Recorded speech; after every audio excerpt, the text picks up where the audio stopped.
order. Madam Clerk, if you'll read the roll. Here. Present. Yes. Present. Here. Reverend McDowell, could you say a brief word for us of prayer? Yes, sir.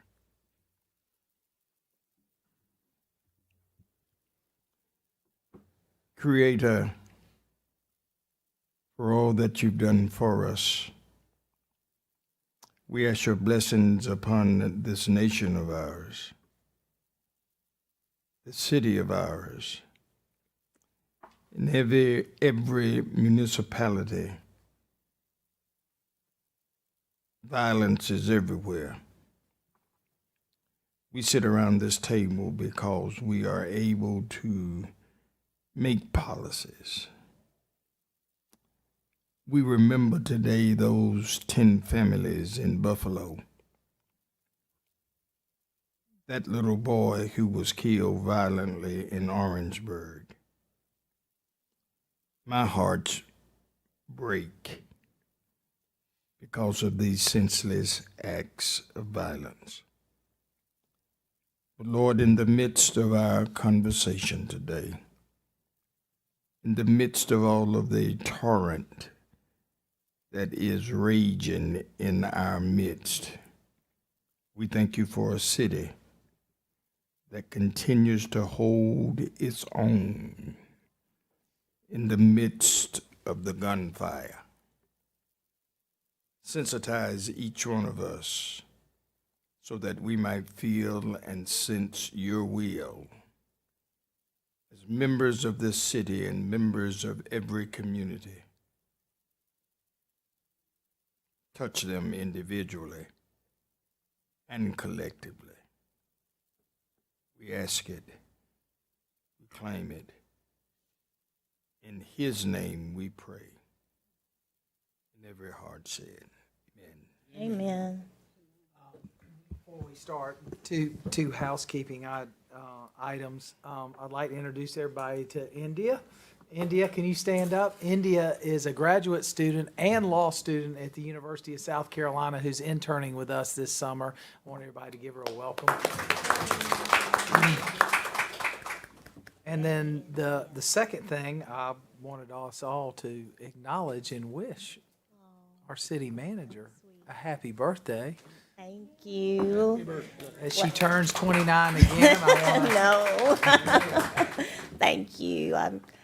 I'm just humbled to be here. What every girl wants on her birthday is to have not one but 3 city council meetings in one day. So I am pleased to be here with you all, and I see cake, so y'all have to help me eat it because I cannot eat all of those cupcakes. So what you're telling us, you were granted your 3 wishes. I was. I really was in one day, Bear. Only you would say that, Bear. Thank y'all so much. And, you know, to put the icing on the cake, we're talking budget, so I can't. It's a beautiful cake. It is.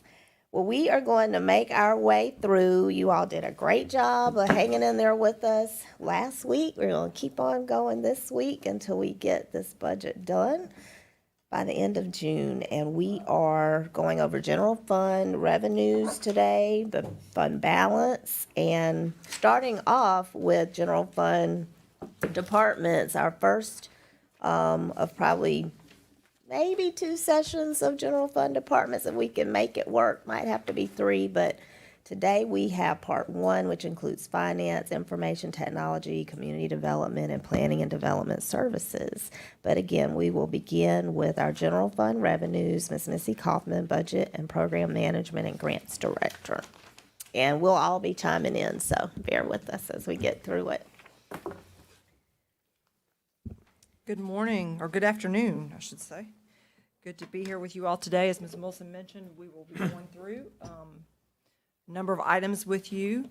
You received in your packet with the agenda a memo that contained materials for today's conversation. Also available for you today At your seats was a copy of the PowerPoint slides for presentations from today. It does have a little bit more information from the departments. But also, too, we have made some additional revisions to our revenues and also updated one of the department's budget information from community development. So just want to point out those items that are in front of you today. Okay. So moving right on in, as mentioned by Ms. Wilson, we will start with general fund revenues. We've already given you a presentation on revenues, so not really trying to rehash any information other than just updating where we are with revenue projections from today. The budget at this point, we still have a budget that represents a no property tax nor rate adjustment increase. Our revenue forecast, you're going to see our, for FY 22-23 is above currently where we are in current year budget, but is more in line and closer to prior year actual collections.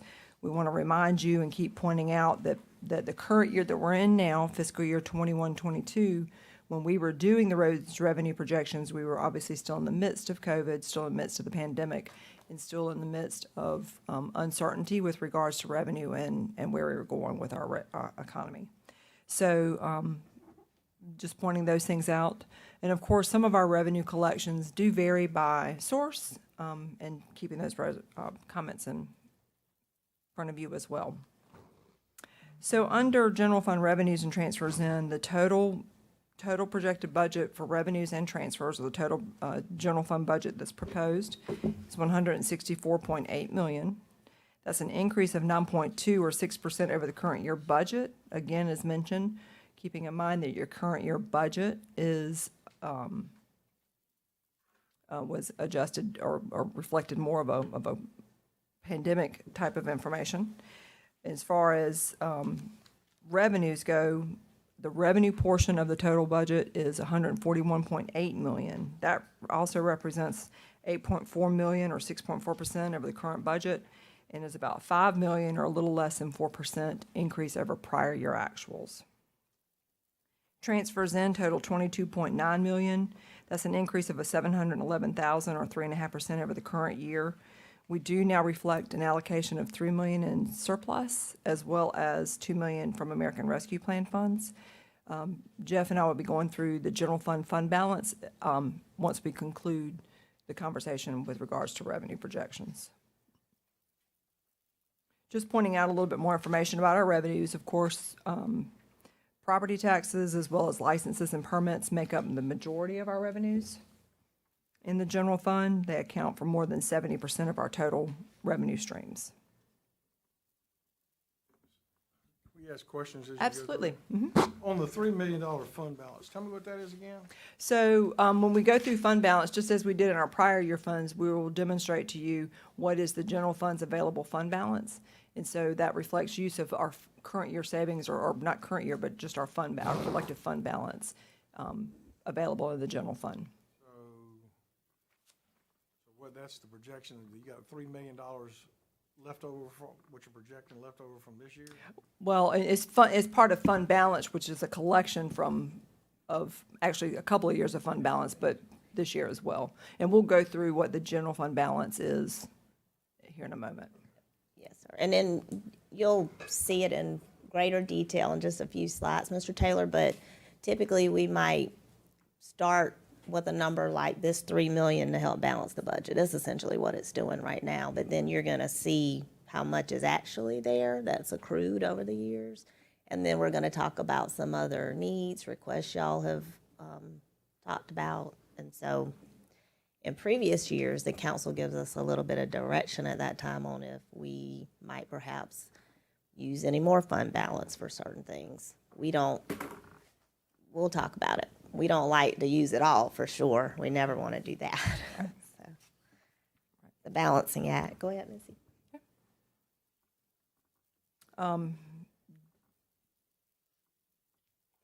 Jeff will be joining us in a moment, but go ahead and moving forward. Are there any other questions about our revenues?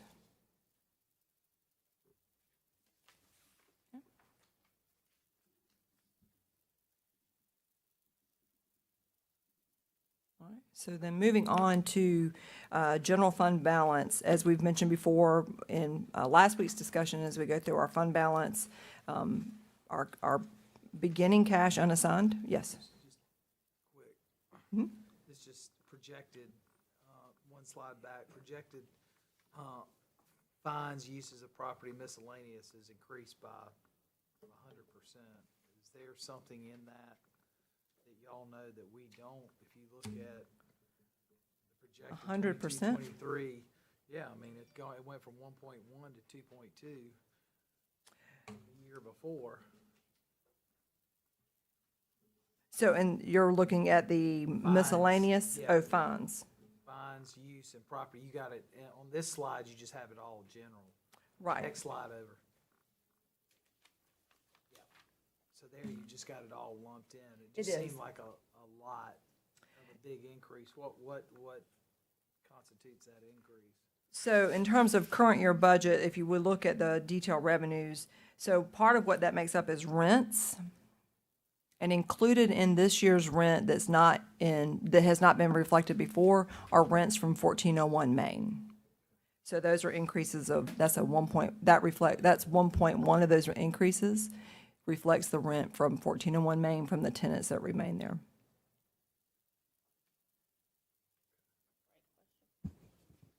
Thank you for pointing that out. That was one of the revenue changes from the projections we gave you in March.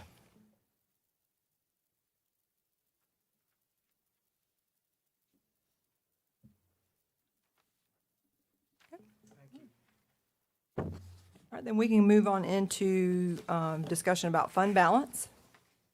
So the city's general fund balance, starting with our cash assigned, and I'm sure Jeff will come up here and join us as well and go through this information. The unassigned cash balance is $39 million. We have a reserve, the city has a general fund policy reserve of 15%. That is what we've utilized for as long as I can remember, 15% reserve on our fund balance, leaving a net of 18 million.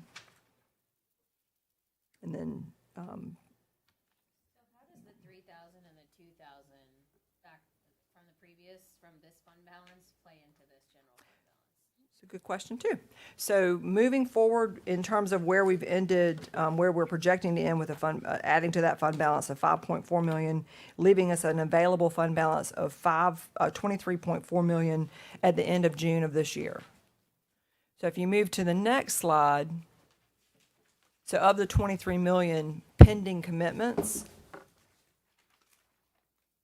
you can see those things that are pending commitments based on just conversations with council, other conversations in general. We've also, and then reflecting on here, the use of that $3 million as a part of the fund balance. Okay, can I go back to on the general fund balance? So right now, Jeff, you're projecting a surplus of 5.433. Just in general fund. And that's surplus in the current year.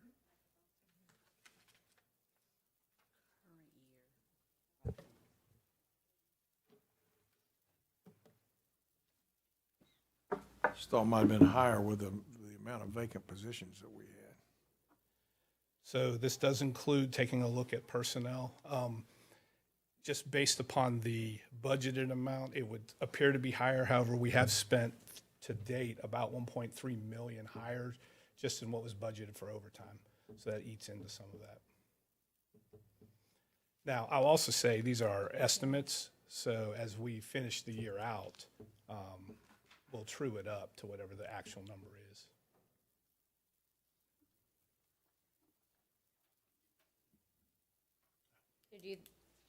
Do you think that the number would increase given Councilman Taylor's note about the vacancies? Well, the vacancies are what creates a big part of that number. So Okay. I don't want to sit here and tell you it's going to be higher. But we'll come back after as we go through the audit and tell you what the actual number is. Will we be budgeting in overtime as a line item this time? Yes, sir. We do budget for overtime. departments do budget for overtime. As a line item, Some or is departments, it lumped into personnel? no, it's a line, it's a separate line item. So when we see the year end, it'll say, we budgeted this much overtime, we spent this much overtime. Yes, sir. By department? Yes, sir.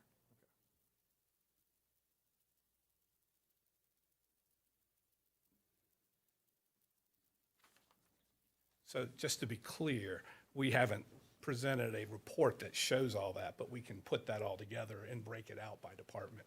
If you just look at the end of the year audit, it is lumped in general in personnel, but we can break all that out. But we'll see that before the audit comes, because the audit doesn't come until 6 months after the year end. Yeah, right? we can bring all that back. Any other questions on this slide? Well, I guess I just want clarity on, Joe, Councilman Taylor, you're looking for the current year budgeted overtime, or are you looking for what the plan is for next year? Well, I'll be looking for two things. One is this current fiscal year's And next budgeted overtime and actual overtime that we'll see in the year-end statement. And then how much we budgeted for overtime for fiscal year '23. Gotcha, And we want to see a comparison, how that looked compared to '22's budget. gotcha.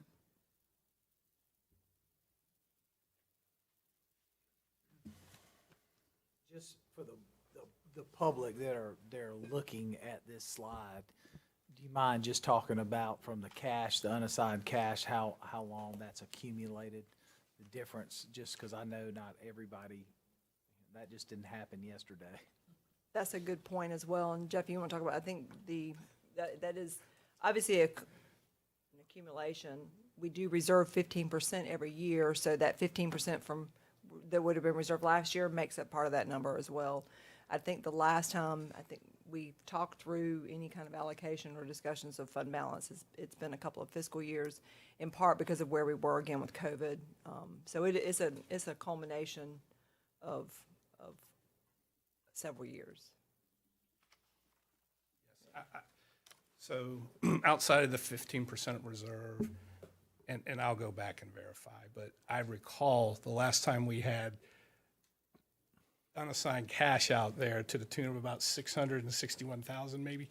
That was 2017, January or so. So this amount's accumulated over the last 5-6 years.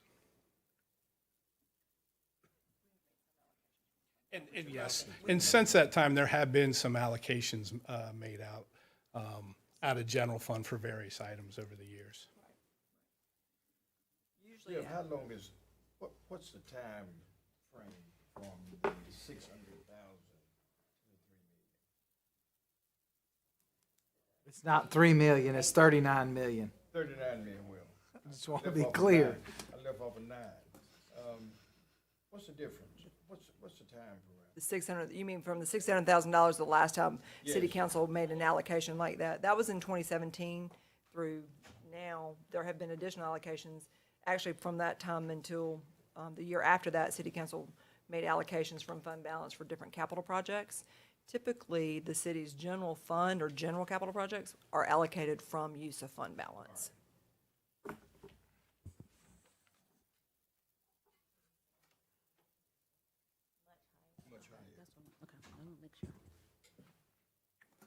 Sorry to keep going back to this. I'm still trying to understand the American Rescue Plan. So we are putting that 5 million towards the 39?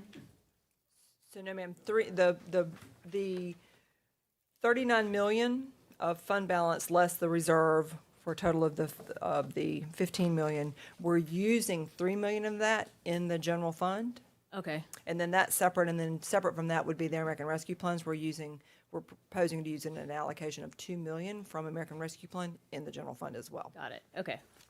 One last question. All right, the 3 million that you're using from the surplus in the general fund, last year, how much from the surplus did you use in the general fund? We did not use any surplus in the current year budget from surplus or in the prior year for Right, surplus.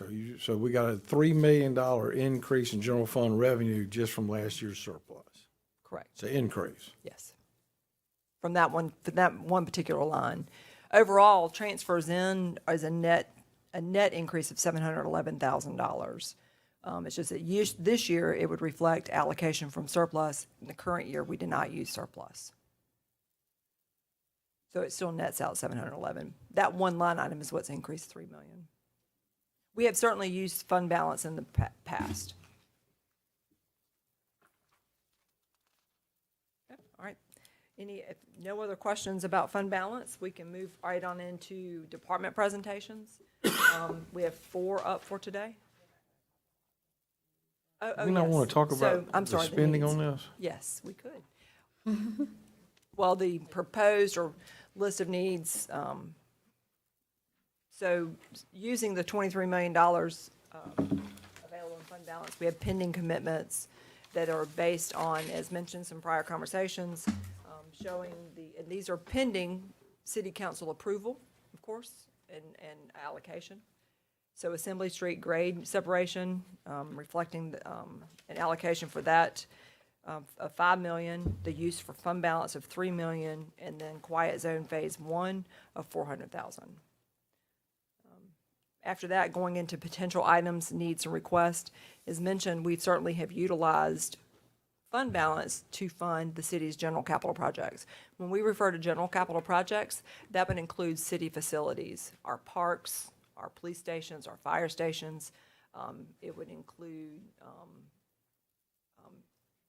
some other one-time projects or activities that's mentioned here, like the police vehicles refers to the police vehicles that are over and above the replacement program in order to move them to as you've heard from, some of you have heard from Chief Holbrook, rather, in terms of the one vehicle, one officer program, a command bus that has been in discussions, the pay plan, and then conversations regarding municipal court, the judges, as well as some renovations that would be needed in order to make those happen. So these items, again, are for your consideration based off things that we've heard you mention as priorities, things that we know. A lot of times the vetting of capital needs projects is certainly based off a life safety issue first and foremost, particularly in parks and recreation or any city facilities. We use the metrics to determine what sort of rises to the top.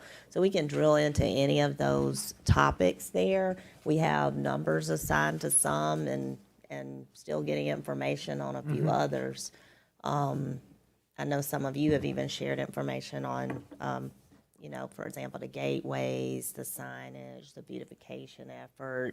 We're still kind of drilling into the numbers there, but in general terms, these would be the type items that if council wanted to give consideration to additional use of fund balance, it would be for these type things. I think as we move forward, part of one of the discussions that we need to talk about too is the priorities in beautification and other, because in the last several weeks, we've been approached at the city by multiple organizations that want to fund different beautification projects. So I think we need to collectively look at those first and then see where that can be filled by the private sector who wants to be involved, who have funding to put towards gateways, medians, and other projects. So, and then I think at the appropriate time, I think going through these potential needs and stuff, I think we're gonna have to build some dollar amounts on it so that we can look at it and say, what fits in the priority for this year that we can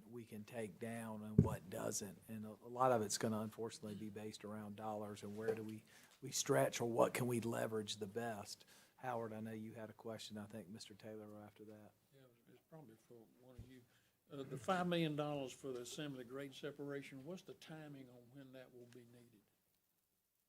Well, you have to commit to it now as part of all the application process. So you have to demonstrate that you are committed to your portion now. Was the ask from the county and the city 5 million or 15 each?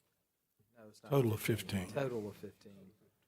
And I think it's a good idea to sequester that 5 million. We're just holding it in reserve, and see what happens as it goes through the process. And then if something very positive happens and let's just say the money were to come from the penny sales tax for the whole 15, then we can pull it back in. But I think setting it aside today is a very smart move. And we didn't want to not have it if the That's right. time came. I do have my one question. Yes, go ahead. So I was going to add, and I'm sorry I had to step out of the room for an issue, but and I believe Ms. Wilson said this. So when we look at fund balance, now this is me saying this, of course, and I feel obligated. We don't have to spend it all today. And I say that because there was a time where that We are was not holding the misunderstood. great giveaway, Jeff, so Yes, don't there worry was a about time it that. was misunderstood. So, but to the mayor's point, when we're talking about the different projects, things that are of importance that pop up, if we're not talking about it today, but it's still something, even after the budget's passed, the fund balance is still out there. So if we're sitting here in October and one of these worthy projects comes along, we can do a budget amendment at that time to utilize the funds. I guess speaking to that mechanism. And if that was already said before, I apologize. No, that was I perfect. feel the No, need that's to really reiterate helpful. that. No, that was good. I would, I'm sorry, go ahead. Go ahead. I was gonna say, adding to that same equation in terms of how this mechanism would work, we could either include a dollar amount in the budget now that we're gonna advertise, or hold off onto it as Mr. Palin's mentioned, come back and amend the budget later. Certainly, city council has done that when making allocations from fund balance like this. We've come back later with more information and be able to talk through, like a capital improvement program or other special projects and one-time needs. But we are going to move forward with advertising the budget by Friday because we have to by Friday, this Friday. That bottom line number. So this is what we would advertise, this whole thing. Yes, yes, if we, the, Oh, the 164. On the, going back to the slide that has all the, yeah, that one right there.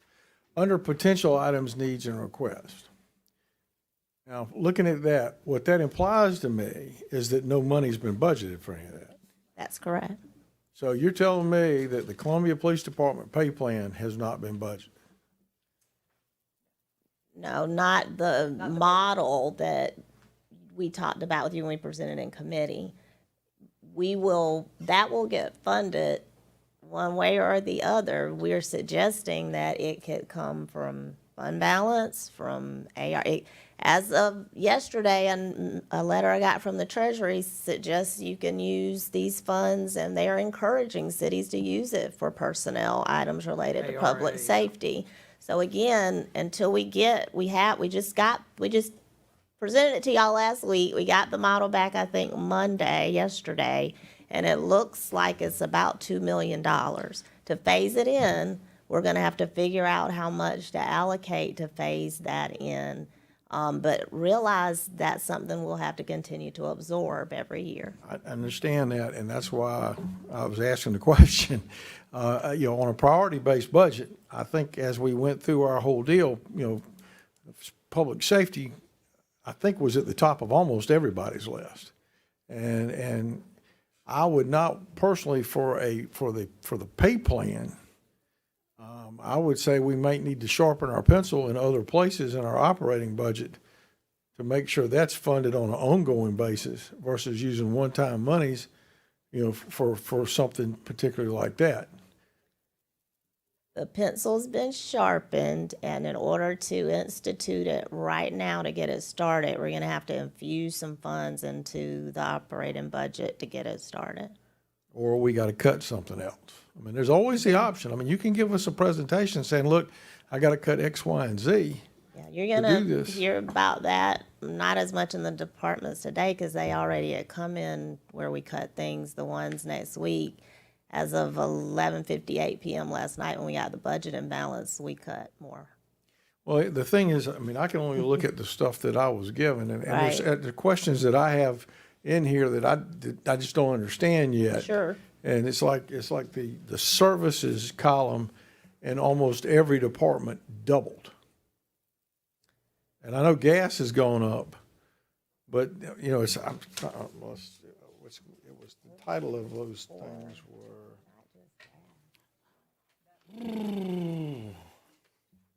When will we hear hear from the police department and their Service budget? expenses. Next week. Like But- the and service expenses almost doubled in every department. Right, because again, we're coming off of 2 years of budgets that were so far reduced due to the pandemic. And now you are gonna this year see increases in revenues and projections that we're trying to make up from the past 2 years. Do you want to add anything to that, Jeff? And thinking about the ones that are before you today, I'm thinking about, well, and they'll certainly be presenting themselves. IT certainly has a heftier service expense. Most of that would be related to software renewals that are for citywide type of software costs, Microsoft licenses and things like that, software licenses, or clouding solutions are certainly part of that equation. Trying to think about some of the others that might be in there. But as far as addressing the question why it would seem to have doubled, if that's, No, I don't mean to interrupt, but I mean, that was just an example Right. that I used, and we did survive for 2 years. We did. I think we did. And I mean, and one of the purposes of requesting a zero-based budget and a priority-based budget was, and I just would hate to see us do what the state of South Carolina did after the last recession, after everything was cut back. It immediately raced back, not necessarily, and again, I'm looking at the state now, raced back not necessarily what was needed to do the job, but what was previously funded. Again, we heard some discussion in the last week still about water and sewer, for example. Do we really need, and that was a question I think we left with, do we really need to hire back the exact same amount of people we had way back when? Again, I'm looking at that police deal and I'm thinking to myself, okay, if we had this many open positions that were budgeted last year and we're not funding the full force, we're funding what we believe that we can accomplish next year, I would think there'd be a pretty good bit of money in there somehow to take care of a big chunk of that. no. And the overtime deal is going to be the change. I mean, that's the other question, is if we bring all these personnel back that are budgeted in here, what does it do to our overtime budget for next year? Should bring it way back. So in the big four departments, and you heard with water and sewer last week, to the point you just made, we didn't fully budget personnel back again from a year or 2 I know, years but ago. it was a big hire though. That we're budgeting. We reduced by 43 people. 56 people. I know, 56 but we are down positions. about 156, or were at one point. So that's the hiring of 100 people, which leaves 100 unbudgeted is what I'm getting at. And I think, again, with the priority-based budgeting or zero-based budgeting, the questions were asked, what do you absolutely need to survive and get the work done? So that question has been asked and answered, and the projections on personnel are based off that. Again, even to late last night where we reduced, and talk about general fund, big four, parks and recreation, police, fire, public works. And we went in and cut in those public works and parks and recreation areas to the very point of what do you really need this year to do the work from a positions perspective. So I think as we go through those budgets, which they're not today, hopefully it'll make a little bit more sense where we did sharpen the pencil. And as to the police department, they're up next also because for this very reason, it's still been a work in progress, but I was also trying to wait to get the model, the numbers on the model to incorporate the pay plan. I understand. For me, it's important that we don't move forward approving things with significant holes in operational budgets that we will fund, that we're going to fund with one-time money and their continuing expenses. I mean, where we can take one-time money and use it for capital cost, like police vehicles maybe, or something along those, and I would want that compared to our lease program. But that's what concerns me just a little bit. And I mean, and I hear you, but I and I don't know whether they're in this or whether they're in the next one. But I mean, I'm not going to call them out yet. But I mean, I saw departments adding adding personnel that. Well, a first blush of what we sent you has changed. I'm talking about, this is what I printed off that was emailed to us Prior, before. Friday. Yeah, well, there's departments where we sent you all something, I think, last week that may have showed some, you know, it wasn't even what we initially had projected to get some things needed that you all have specifically asked for, and we've since dialed that back even as far as personnel projections. So. Okay, so let me go back and ask the question I asked when we got started. The attachment that was emailed with the agenda for this, Yes, sir. is this the numbers we're working off of? Yes, sir. Those numbers are the same. Yeah, these are, you're talking about for that were emailed Friday? Yes, ma'am. They're the same. Okay, that's what I want to make sure. That's what I say. When I spent the time looking through this, like I say, I mean, I've seen, PR staff added. I've seen, I've seen. That was last week, and if we're asking about PR, they don't have any staff being added. That's what. But originally, we had Okay. contemplated it. All right, thank you. Yes, sir.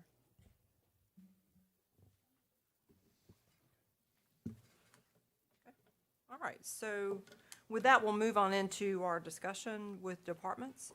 And starting off, we brought the new person in to lead us off. So welcome to the city. Our finance director, All the way from Denver, Colorado. Miss Christine Gathara, our director.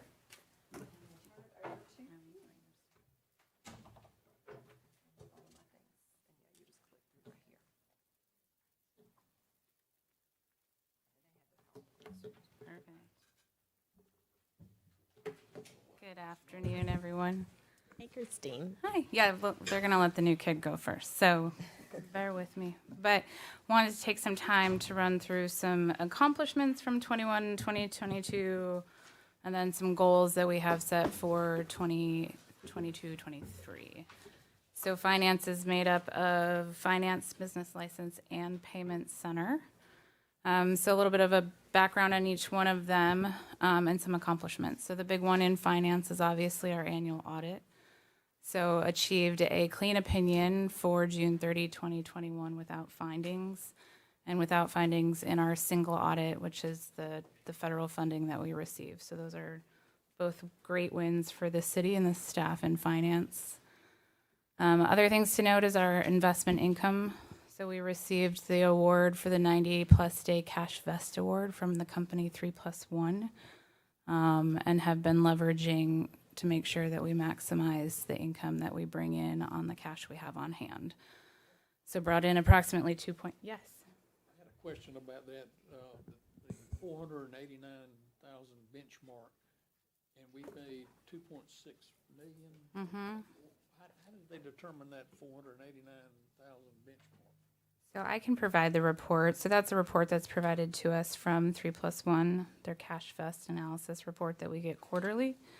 And that was in their report here. So I'm happy to provide it. The normal return, or the average return is 489? So the 1-year benchmark, so from that time frame, the 1-year benchmark was 490,000.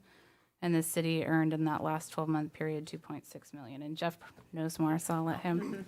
So one of the bigger things it adds, it's not that we have different investments, but it's more how closely you're looking at your cash flow. So a lot of agencies, a lot of cities, they may not be eyeballing cash on a daily basis. How often are you getting invested, even if it's just in something very short term and it's a small amount, it adds up based upon the dollars that we have. So that's a big part of what this company does working with us, is making sure that if we have idle cash, it's not just sitting at the big old bank account. It's actually somewhere sitting in either the state pool or an allowable investment earning interest. So that's a big part of what's occurred working with this company for about 3.5 years now. It was such a big difference from the benchmark that I wondered where y'all were getting that extra cash from. Yeah, well, it's a good, I'd rather be on that side of it than the other side of it. So, and we actually have, they come and meet with staff and the manager and I almost quarterly. If we find time in the future, they would be more than happy to come and we could just have a discussion on how they take a look at our investments and what we do with them.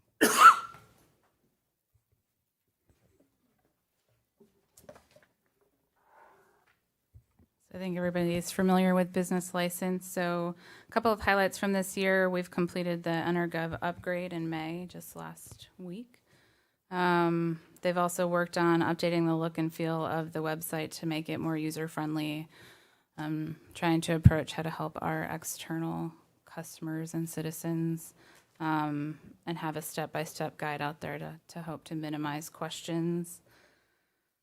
They've also done great work in the last 3 months. They have a new administrator as well, and she's been able to fill 3 of those 5 vacancies. And we had great success with that department at the job fair. So I'd like to thank HR for having that job fair because that helped us fill quite a few in that department.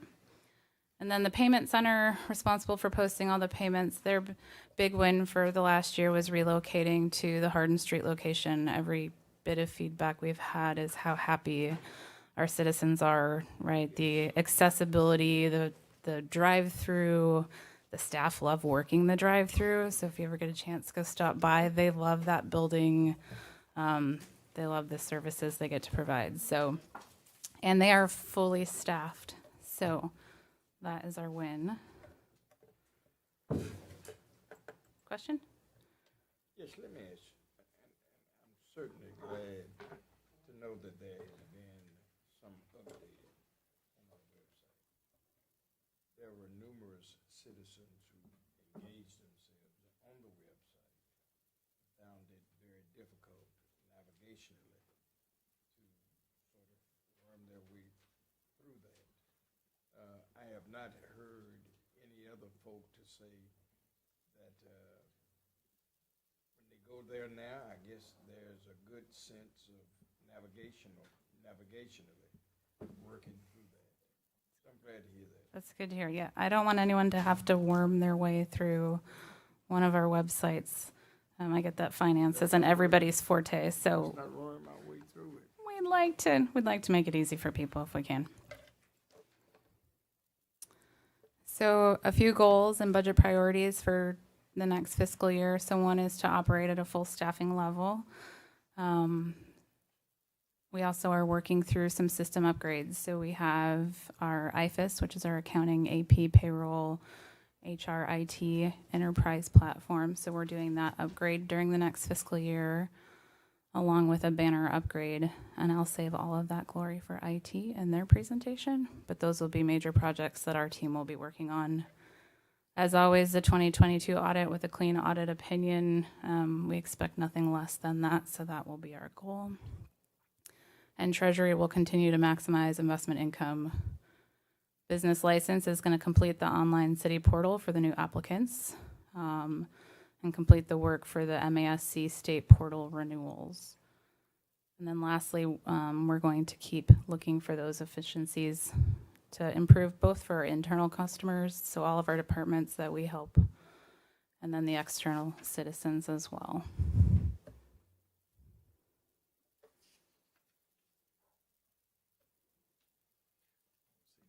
Questions?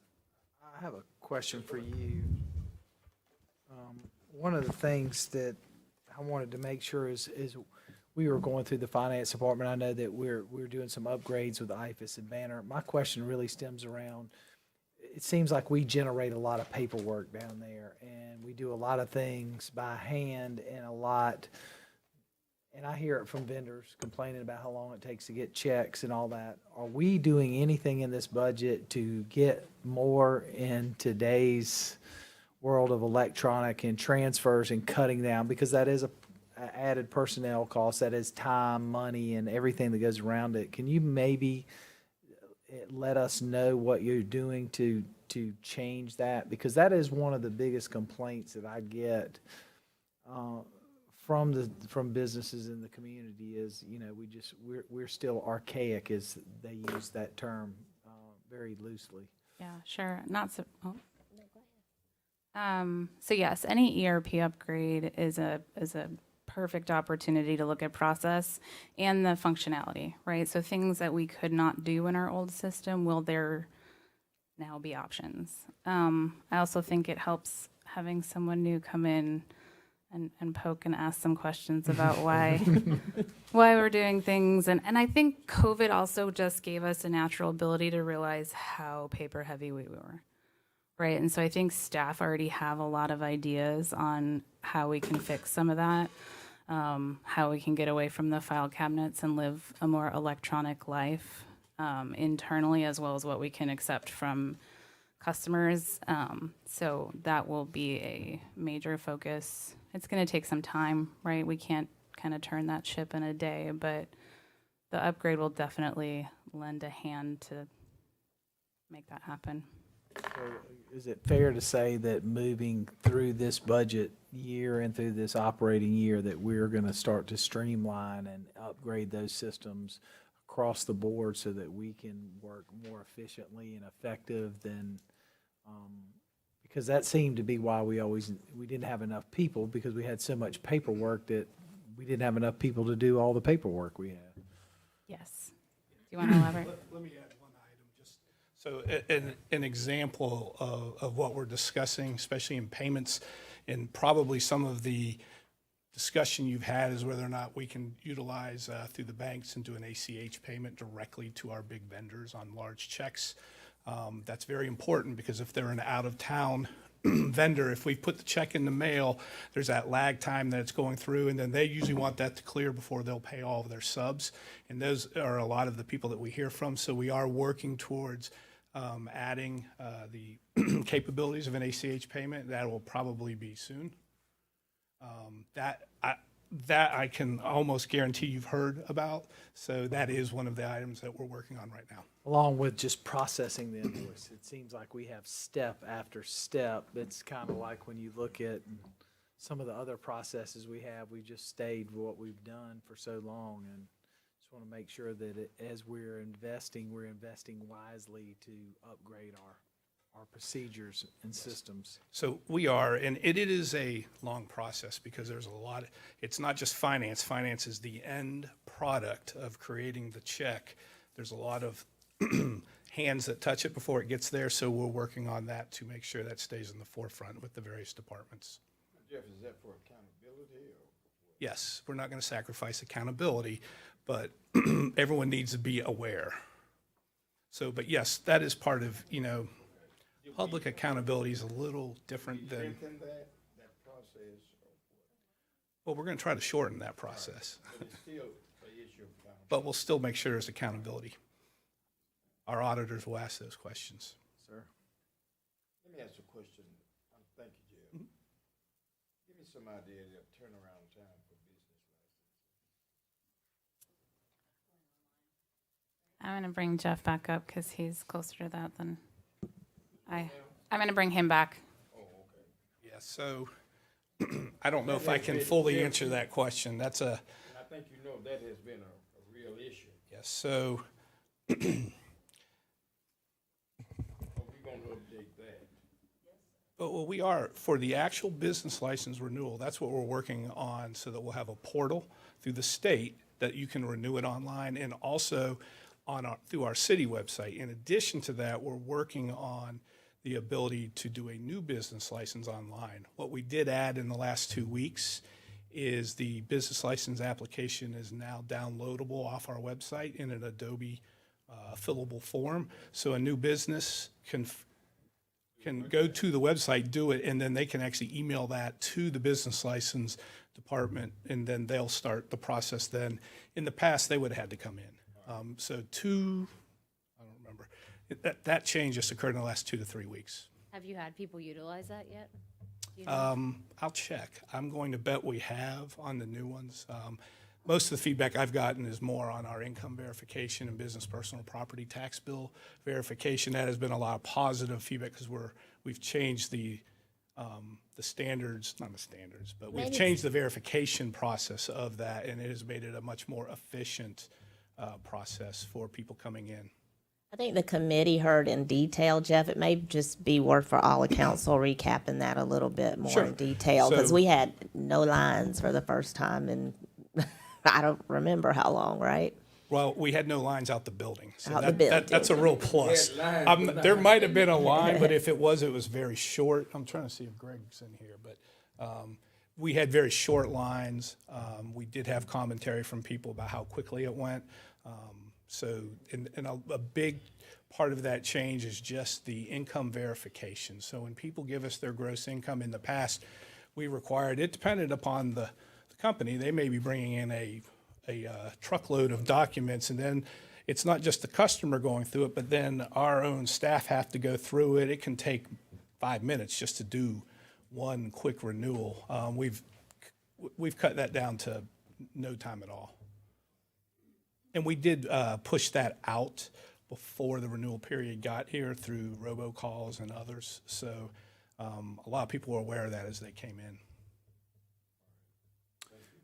Jeff, just for my clarification, there is a layer for new business applicants, business license applicants, where we as the city staff, they can check the box to make sure that it is properly zoned for that area that they're wishing to operate in. Is that built in right now? That is, I'll have to verify, but I'm going to say it is through, we have a computer system that, whether it's through zoning, fire marshal, depending on what the process is, those boxes all have to be checked before we issue the final business license. Now, we are having discussions of whether or not we keep the process that way or if the business license is just a part of the overall process. Great Right answer. now, we utilize business license as the last item that someone has to do after they've done everything else. So we're taking a look, and there are other communities that utilize business license just as one of the factors, but just because you get the business license, you still have to see the fire marshal. You still have to do whatever the other items are that are required. Perfect. Thank you. Great answer. So many words, I'm sorry, Mr. Mayor. Go ahead. So in so many words, the online new business process is much easier, while the other renewal piece, the other renewal piece brings in some other additional, is it additional parameters or? Well, no, the renewal actually will get easier. We're looking at changing the process for a brand new business license.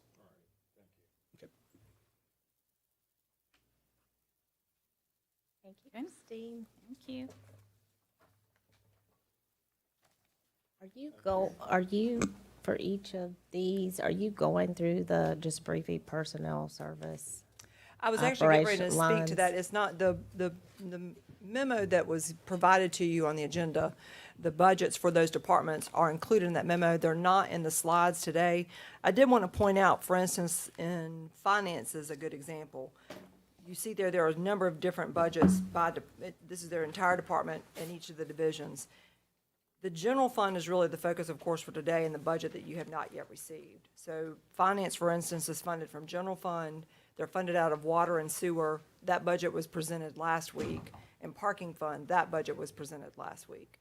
So the general fund budget is the one that you have not yet received, but this one that we have, that we're speaking to, we'll be speaking to more so as we go through the next few weeks. So just wanted to make that distinction between these different, when you see these, the departments that have these different funding sources, that's one way of seeing how their total budget is funded across multiple funds.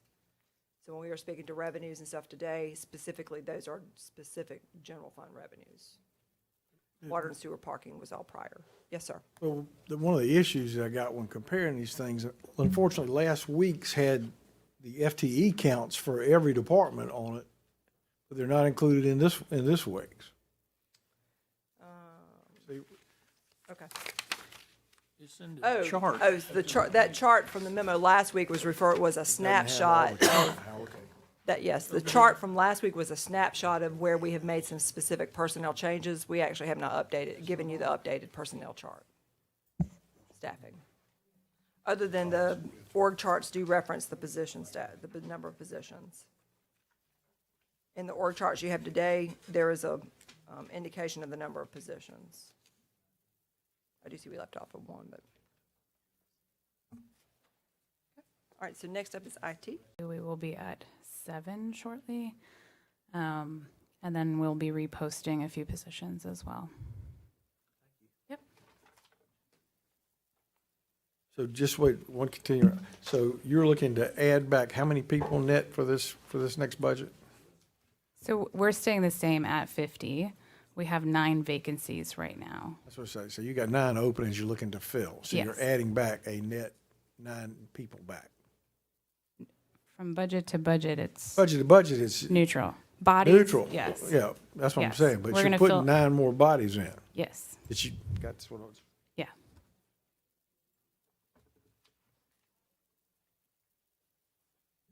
Just out of curiosity, That's just for just my her, sake. that's just Jeff, for somebody, how long have those positions been open? Yeah.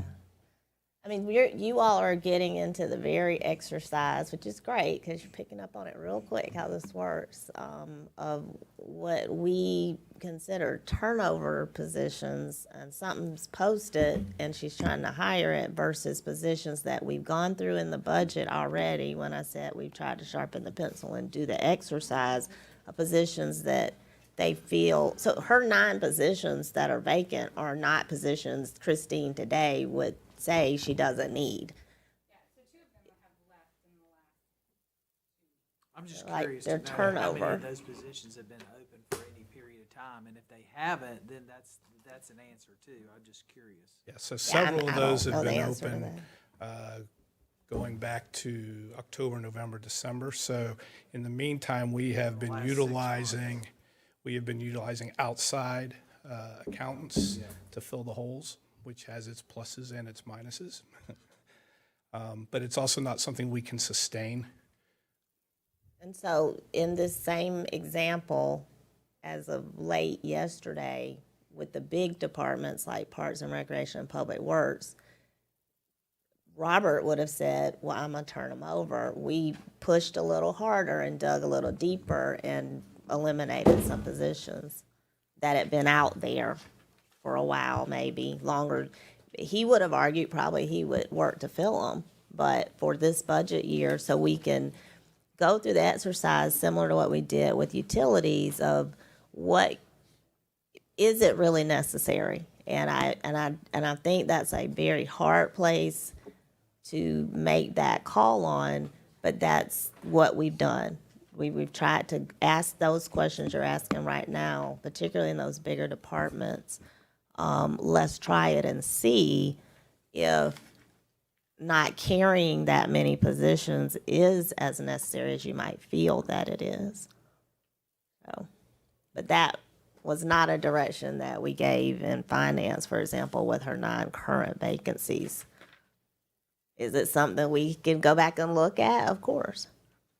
And you may want to just add, explain this to me, because I may be the only one that doesn't understand it, sometime later this week. But, I mean, that's why. I'd rather explain it to the group. Well, that's the reason I'm asking. If I look at what our vacant positions were, let's say the end of March, and I take what's in last week's add-on, it looks to me like we're budgeting, and I don't know if the numbers in here are all total. That's one of the things. It looks like you're budgeting to add back 459 budgeted, people back in those spots this year. In all general fund departments, 459?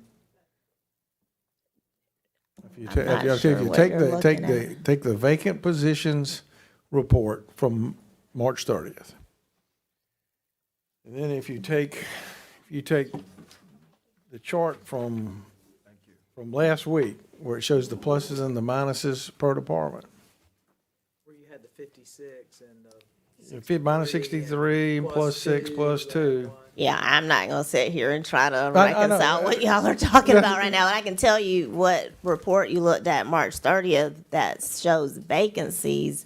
I need to look at a report that's what- today that that's- shows what vacancies there are. Well, that was we can just for discussion purposes we say as of March 30th. If we were looking at it as of March 30th,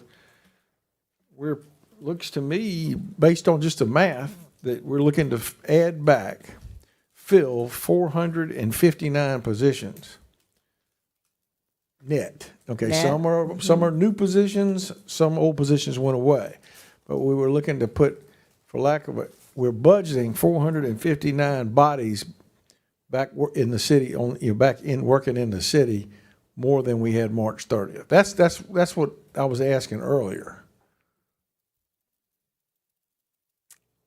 I And don't that's what I know said, that it you- would be more than we had. I mean, we're in some departments, we're staying steady. We're not, they're budgeting, like Christine had 50 last year, she's budgeted for 50 again this year. A department. I know, I understand. That's what I'm saying. That's what I'm saying. We're saying the thing. We're budgeting for 450, budgeting to add back 459 bodies. Okay, That's what I'm saying. Well, you know, if we went back to March 30th, Christine didn't have 50. She only had, say, if 2 quit recently, you might not have had but 39. okay. You see what I'm saying? I'm just trying to get it in my head Right. from a budget perspective between carry forwards from last year and this year, where the spread is. Because, I mean, if we, you know, and again, just so I understand, I'm not saying Sure. anything's right or anything's wrong, Sure. but Yeah, it's gonna, 459 new, rehires, new hires, that's a ton of people. I'm not saying that we don't need it or anything like that. I'm just saying hiring 459 people is,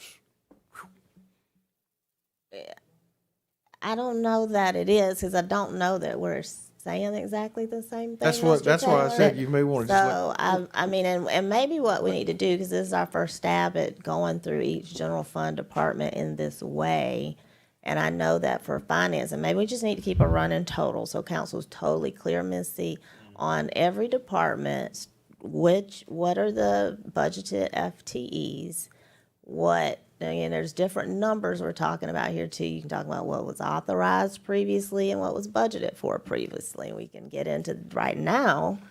What I've tried to get away from is even dealing with what was authorized. With this zero-based budget, we're going into what is budgeted this year and what vacancies are they're still gonna carry out of what's budgeted because they actually think they're gonna need to fill those vacancies. And I think that's what y'all are trying to drill down into. I And it think- may be that we need to start showing for each one what those two Another numbers simpler are. way to look at it too is just to add into it is, all right, so if we started with 2,060, that's what we had here to operate with. At the end of this budget, what's the number that we're budgeting to fill? And then that, so that, because right now it's just a bunch of different numbers floating, just trying to understand where we're trying to create our base level and understanding that's what it takes for us to operate. And not knowing that is just because there's a lot of numbers and a lot of moving parts. Totally understand, it's complicated for Well, and us I to. think the bigger thing too is we're not talking apples and apples. And so I think what Councilman Taylor is trying to get to is distinguishing between turnover positions, which people come and quit, versus whether or not it's a position that really needs to be filled. Do you see that? Because there's a difference to me in those, some of the positions we have, people come and work 8 months, they quit. We still need that position and we rehire. And so at any given time, we may have a vacancy, but it's always one that we need to keep in the budget. Totally different than a position that we haven't filled in a year and a half.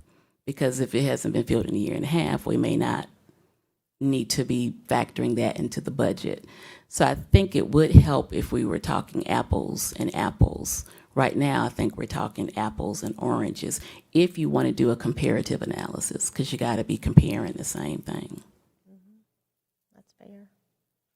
And to the point of those authorized type positions that may have been in the budget over time, those are the type positions we've gone in, whether they were authorized and some were budgeted, some were authorized in years past and were never budgeted.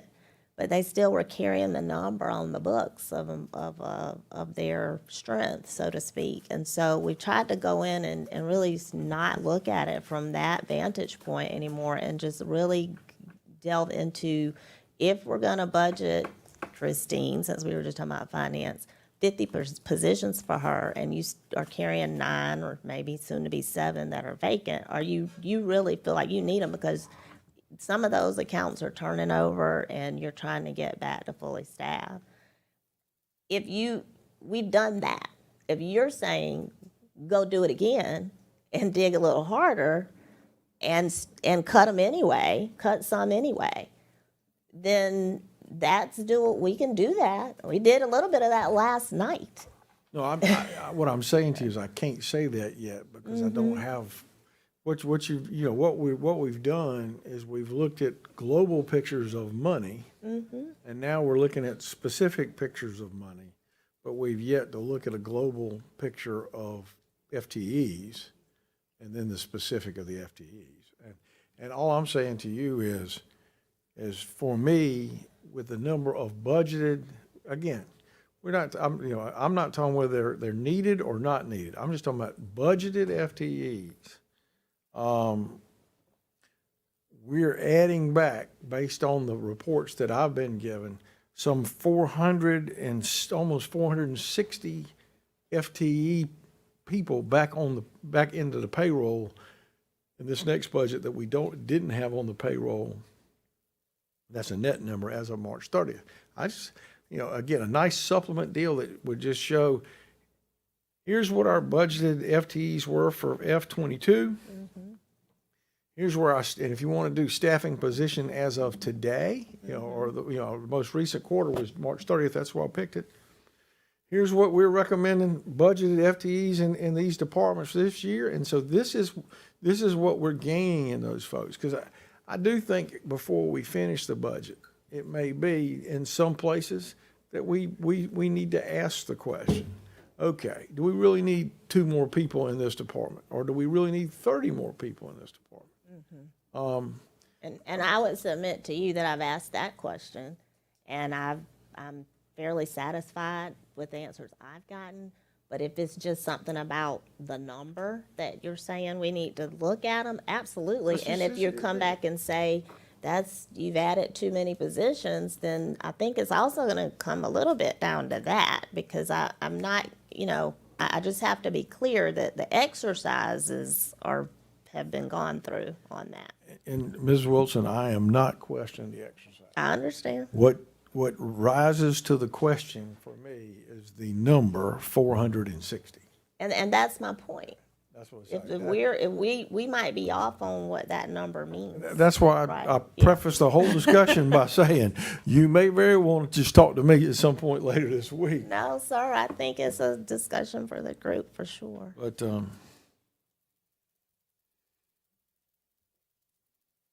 All right, we're gonna keep going. Miss Sylvia with IT. Good afternoon, Mayor and Council. Today I'll be presenting the information technology update for our budget. First, I'll identify some accomplishments we completed in the previous year. As you know, the information technology provides communication networks for the City of Columbia. We are responsible for safeguarding data and information, creating and administering databases, helping employees troubleshoot desktops and mobile devices, and a whole other range of technology support. We support approximately 1,200 plus devices, 200 plus applications. The 2,300 users is a combination of city employees, vendors, service accounts. We have about 200 servers. The majority of those are virtual, and we have about 100 network locations. Some of major accomplishments we've completed last year is we implemented an online citizen property check request for CPD, and this allows citizens to go online, submit a request to request increased patrol to properties, businesses, or citizen residents. We transitioned to Teller Online, which provides businesses with the ability to pay for their City of Columbia invoices electronically via e-check or credit card. That went online December 2021. We're in the process of implementing, we're about 75% complete, of implementing outward-facing plan submittal software, which is Intergov. So this gives engineering the ability to have architects, engineers submit their plans for review. Staff can do markups on those plan reviews, and they can communicate electronically with those architects and engineers and construction companies. Budget priorities, number one is I'm sorry. Just a quick question, just because you put a note in here, and I just want to make sure, when you say anticipated rollout in the near future, do you have a time frame of that? Is that an end of 2022 project? Is that a fall of 22? No, I'm hoping in the next couple of months that piece will be completed. It's Thank about you. 75% complete. We had to put it on hold for the Intergov upgrade, which Right. we completed last week, so hopefully in the next couple of weeks. So we're re-engaging the end users to complete the configuration. And as part of that, have we also anticipated what kind of rollout we're going to do to let people know that this is online? Because, you know, the key word for us really in a lot of the things that are discussed is, you know, there's still a lot of people who don't know that they can go online for the citizen check, you know, and some of the other things. So what I want to do is make sure that when you're ready to roll it out, not only does, you know, we're sending out the city, but every one of us around the table has a separate social media outlets and this and that. We need to make sure people understand that we're trying to make things easier for them. Now, I have, And how yeah. important that is. Yeah, I have to check with the department to see what their plan is, but typically they use public relations to get the word out, you know, regarding any new functionality or capability. But to me, that this is something that we ought to have a press conference on, that, you know, we need to draw attention to it. That, to me, is a big deal of becoming more business friendly. Yeah, that's huge. But I'll get with Dana and Krista's group and discuss with them what they're planning to do for a PR campaign. May I ask, what is will there be a taking down of my Columbia app, or will there be some improvements in terms of navigation? Most of the folk that talked to me about that particular app find it very difficult to navigate. The mobile app? That's correct. Okay, yes, that's the area of improvement that we need to address. We've been discussing it internally with the PMO office, but yes, sir, we do need a new mobile app. So we'll sort of get rid of the My Columbia app? Yes, sir. Working on it. A replacement for it, yeah. We'll work on the replacement, of course, before we get rid of it, but. And one thing to add to Councilman McDowell's request, I think that one of the things that I've also noticed and heard is that there are multiple apps for the city, whether it's for water, whether it's My Columbia. And this day and age, when app development has become pretty seamless, I think it's important for us to consider working together to have one kind of one-stop shop for the city of Columbia, that people are able to access all of the different services, because I think it also gets confusing which app they need to download for what service. So as that, you know, gets added to the list of priorities or wish list, I would really encourage that we revisit and have departments work together to develop one app for services that the city provides.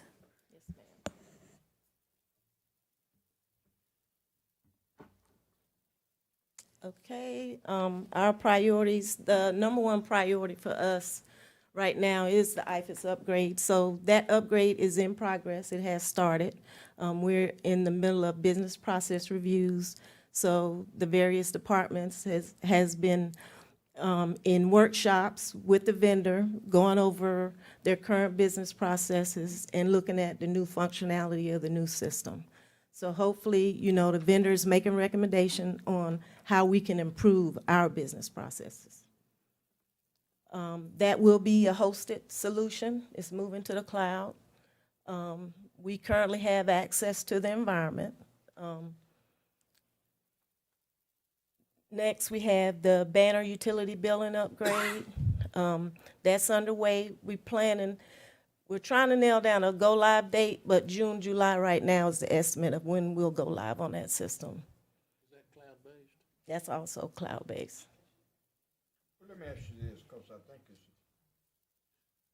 a few years back, several of the council persons, their accounts were hacked. Now, No, the council, yeah. yes. Several of the I council. had lots of bank accounts. Fine country of the United States of America. Several of the council persons. Accounts were hacked, and, of course, it sort of emanated out of the financial piece in terms of direct deposits and that sort of thing, from what I remember. Well, is that a part of what ICAS will do? No, sir. Now, we haven't had that to happen anymore. We were not hacked, not the city of Columbia. Some council members, Ms. Wilson's, information, was stolen, but we were not directly hacked. And we brought in SLED as well to come in and verify. We provided them logs just to verify and confirm that it wasn't a result of us being hacked. Now, was it an attack on the financial network, or? No, what? no What attack. was it? Just for clarity, it was a targeted attack to you guys as elected officials, and the bad actors actually took advantage of your personal information, but the City of Columbia network systems accounts were not hacked. You guys were targeted because you're so important. So yeah, it wasn't a city hack. We actually brought in SLED for months to do an investigation, and we have that report. But Because your information is out there. Yeah, it's out there, but I want to go back to when we talked about this a year or two ago. It was of such, because I think seemingly there was some breach, and I don't know if it was a hack or somebody just being somebody clicked on an email. way up or what, but it happened. And of course, what council did, because we were even talking about at some point, writing personal check, writing checks. And of course, allowed us to look at LifeLock and that sort of thing. So I'm glad to hear you say that it was not an all-out attack on the system individually, because 4 persons, I think they got caught up in this thing. I didn't have any money, that's why they didn't hit me. Broke preacher. That's right, a broke preacher, man. Trying to get to hell. Never met one of those. And it's happening all the time. I'm not looking. I am not asking for any comments from the gallery. But I think that's something because of the way of the world now, of course. It is. That if it didn't happen 2 or 3 years ago, it's gonna happen again. And I think we need to be fairly secure in the understanding. Like you said, the data is out there. They know us. And they go looking for it too. So Sylvia, just you feel with the upgrades we're doing and everything, we're pretty solid ground on being protected as a system, because we do carry a lot of information, very public information as well. Yes, sir. Yes, sir. And then I guess the next question, the one question, and I don't know if it falls to you, Sylvia, or to the city manager. One of the things we've talked about is really upgrading, looking at this IndiGov and how we can communicate to internally, externally, and be able to really be more effective and efficient with our time and efforts with communicating as part of an overall committed trans. Is that something you see that fits into Sylvia's budget today, or is that something you think we need to discuss as a capital project?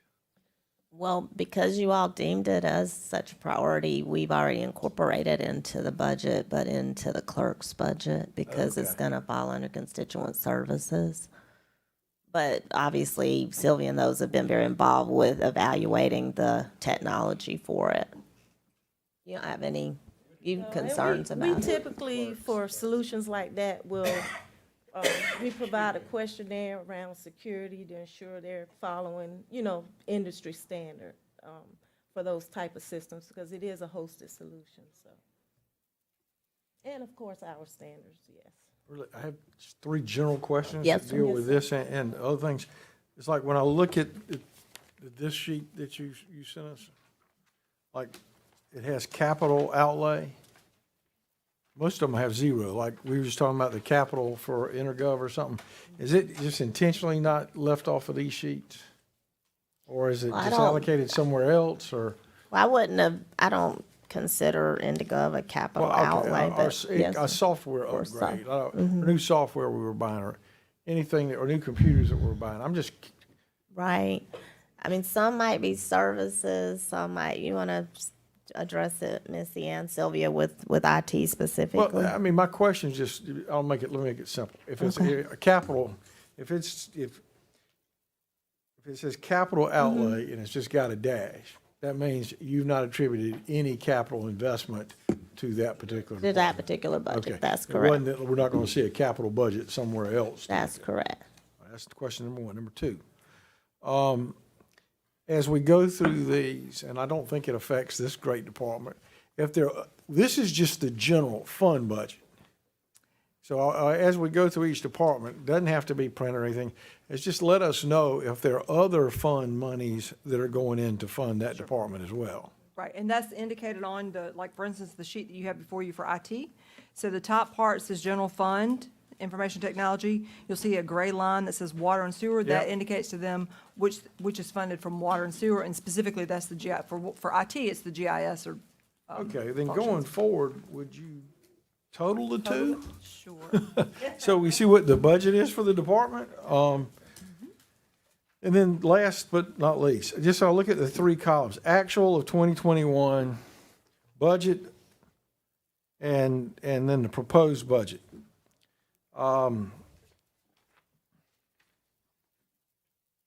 Is there, I guess we don't have the, is there anything of any significance that you would point out in those 3 terms? I mean, one's fully COVID, is that what what I'm saying at? And then one was open, and then this is full go is the proposed? In other words, like, for example, when I look at our information technology, we went from 21,000 in operating expenses to a budget of 62, but we don't know what the actual is, correct? And then we see what proposed is. So, I mean, I guess the question I have is, why does it jump so significantly? This is what I was talking about earlier, but seeing the actuals in 2021 and the budget numbers for 22. Yeah, those would be consumables. Is it Yeah. because we were working from home and everybody was buying their own paper? Or no paper, or not printing, no paper. Or no Get it paper. away. Yeah, gas. I mean, this is just good, just what I'm trying to get is an understanding why things jumped. It went bam and then up and then it doesn't, but again, we don't know. Again, I'm not going to ask for it this year, but next year, Jeff, when we do this, I would like for us, you to have the budget for fiscal 2021 and the YTD actual. And then you're asking about the variances, basically. Are they up there? That's one of the things that Misty, Christine, and I have talked about is enhancing reporting going forward. We've actually talked about, when you talk about the vacancies that she has, she didn't really go into, but one of those positions that we're looking at is changing more into some sort of reporting manager, so that we can work with budget as well to start identifying the variances, because those are the things that you I got you. I mean, that's what I'm saying. I'm not asking anybody to change it for this year, but I think next year when we look at the budgets, you either got to give us your projected year end or I would rather just have year-to-date through 3 quarters, tell you the truth.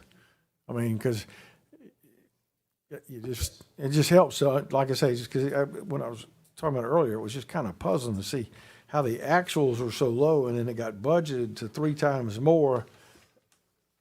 And we really don't know if it needed to increase that much.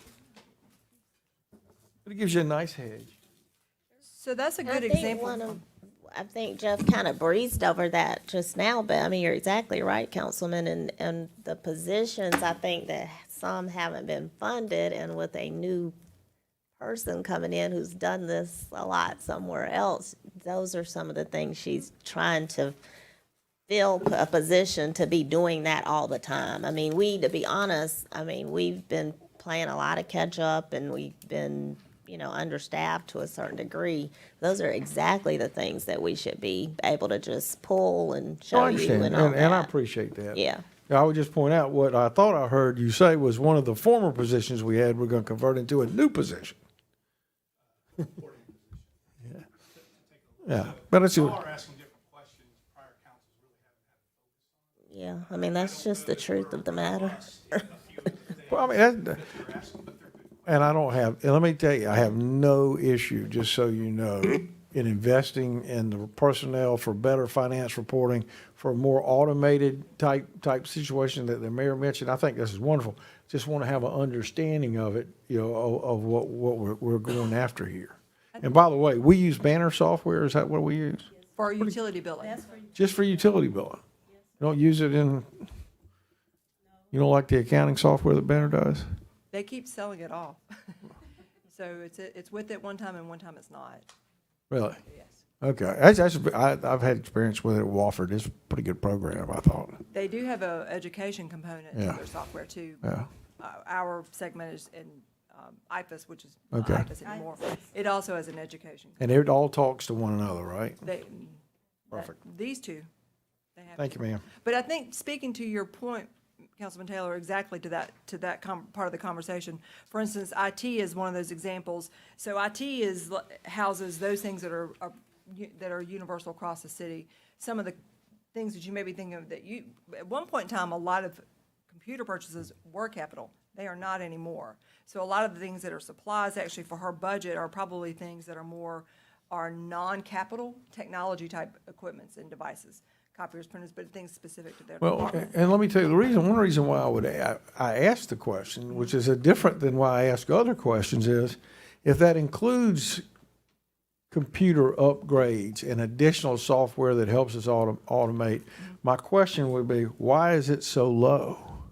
Right, and so, yes, yeah, and so the two programs that are already underway are not reflected in these budgets, in part because they are already underway, and they're actually not housed within IT's budget. They are funded other places, but also too, IT's budget is just IT's operations. For instance, as Indigov, as Ms. Wilson mentioned, that's going to be reflected in the city clerk's budget because they technically own that application. Okay, no, that's a good answer. Yeah. And then for software nowadays is completely a service. That's right. Especially as we move to cloud.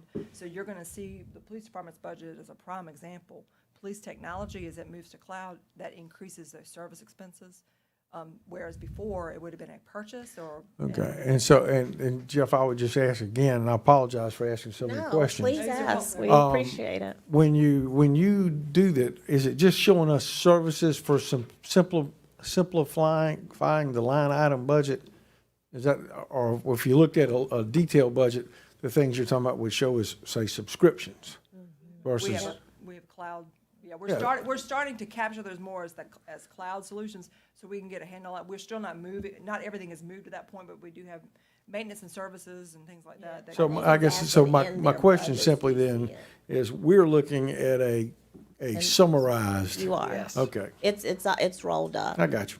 But yes, sir, you're exactly right. The individual items, when they submit their budgets, it's all lined out. And so we would have, if one member of council wanted to see a detailed budget, you could just pop it up and send it to Would you like us to? I'll ask when I was just, Yeah, no, I don't, no, for this process, this is fine. It's just It's there. It's understanding how we code things and classify things Yes, sir. explains a whole lot of questions why things may appear to be high or may appear to be low. That's fair enough. Technology is definitely one of those things that is a commodity, a I mean, service. Howard probably knows all this, but, and I'll tell you, in accounting, what you do at your house and how you account for your personal financials is one set of rules. Then you get to government, it's a whole nother set of rules. And then you get to academics, and it's another set of rules. You're right. Our finance director is shaking her head over there. You know, for you know what I'm everybody. talking about? So my point is part of these things that for me, and I apologize for taking so much of everybody's time, is if you're used to looking at these things in business terms, what you see when you're looking at government or schools, or I bet you the church has a different set. It's a different ballgame than what. Absolutely Whatever. true. I'll add to that final, just to sort of wrap that piece up. That's another good point. The city is even in that point. The general fund is governmental accounting and financing. The water and sewer fund, parking fund, stormwater funds that you saw last week, those are enterprise funds. They are booked more like a private company would be. So their financials look different, their reports look different, and so forth. So that's the last one. My question. It is different. My question that I forgot to ask when we started, when I read what a capital expense is, it's $5,000. I thought we had had a discussion several years back about raising that $5,000 to a higher levels. No, I don't think so. That's for purchasing purposes. Not for accounting, for purchasing. Gathar just got here, but I think maybe, did you have some conversations maybe with Ms. Alonso prior? That might be a procurement, I think. Purchasing, it's Yeah. not the bookkeeping. Yeah.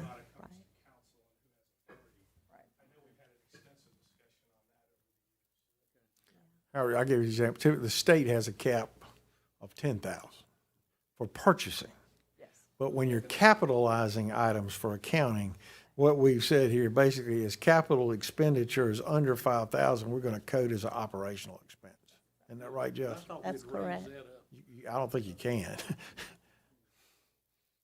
I think you are probably thinking, we've had lots of discussion about the purchasing authorization levels from myself down to department head level and so on. And I think 5,000 from a purchasing standpoint for a department, I mean, that doesn't even go up to the assistant city manager. So an item purchases that's 5,000 or above, a vehicle or a printer, well, printers don't cost $5,000 anymore, they're completely consumables. But $5,000 is the limit of an asset, what would become an asset or fixed, an outlay. Capital projects are also a little bit different too. Any other questions for Sylvia? Good, thank you. Oh, and I'm sorry, let's go over your positions. IT currently has 28 FTEs, 2 vacancies. Our GIS division is funded out of the water and sewer fund. IT is funded out of the general fund.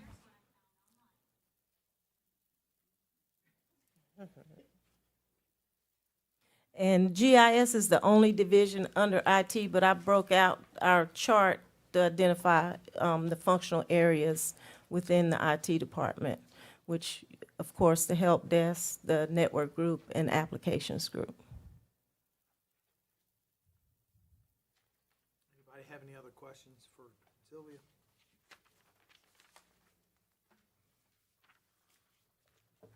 Thank you, ma'am. Thank you, Sylvia. All right, Gloria Saeed, our Community Development Director.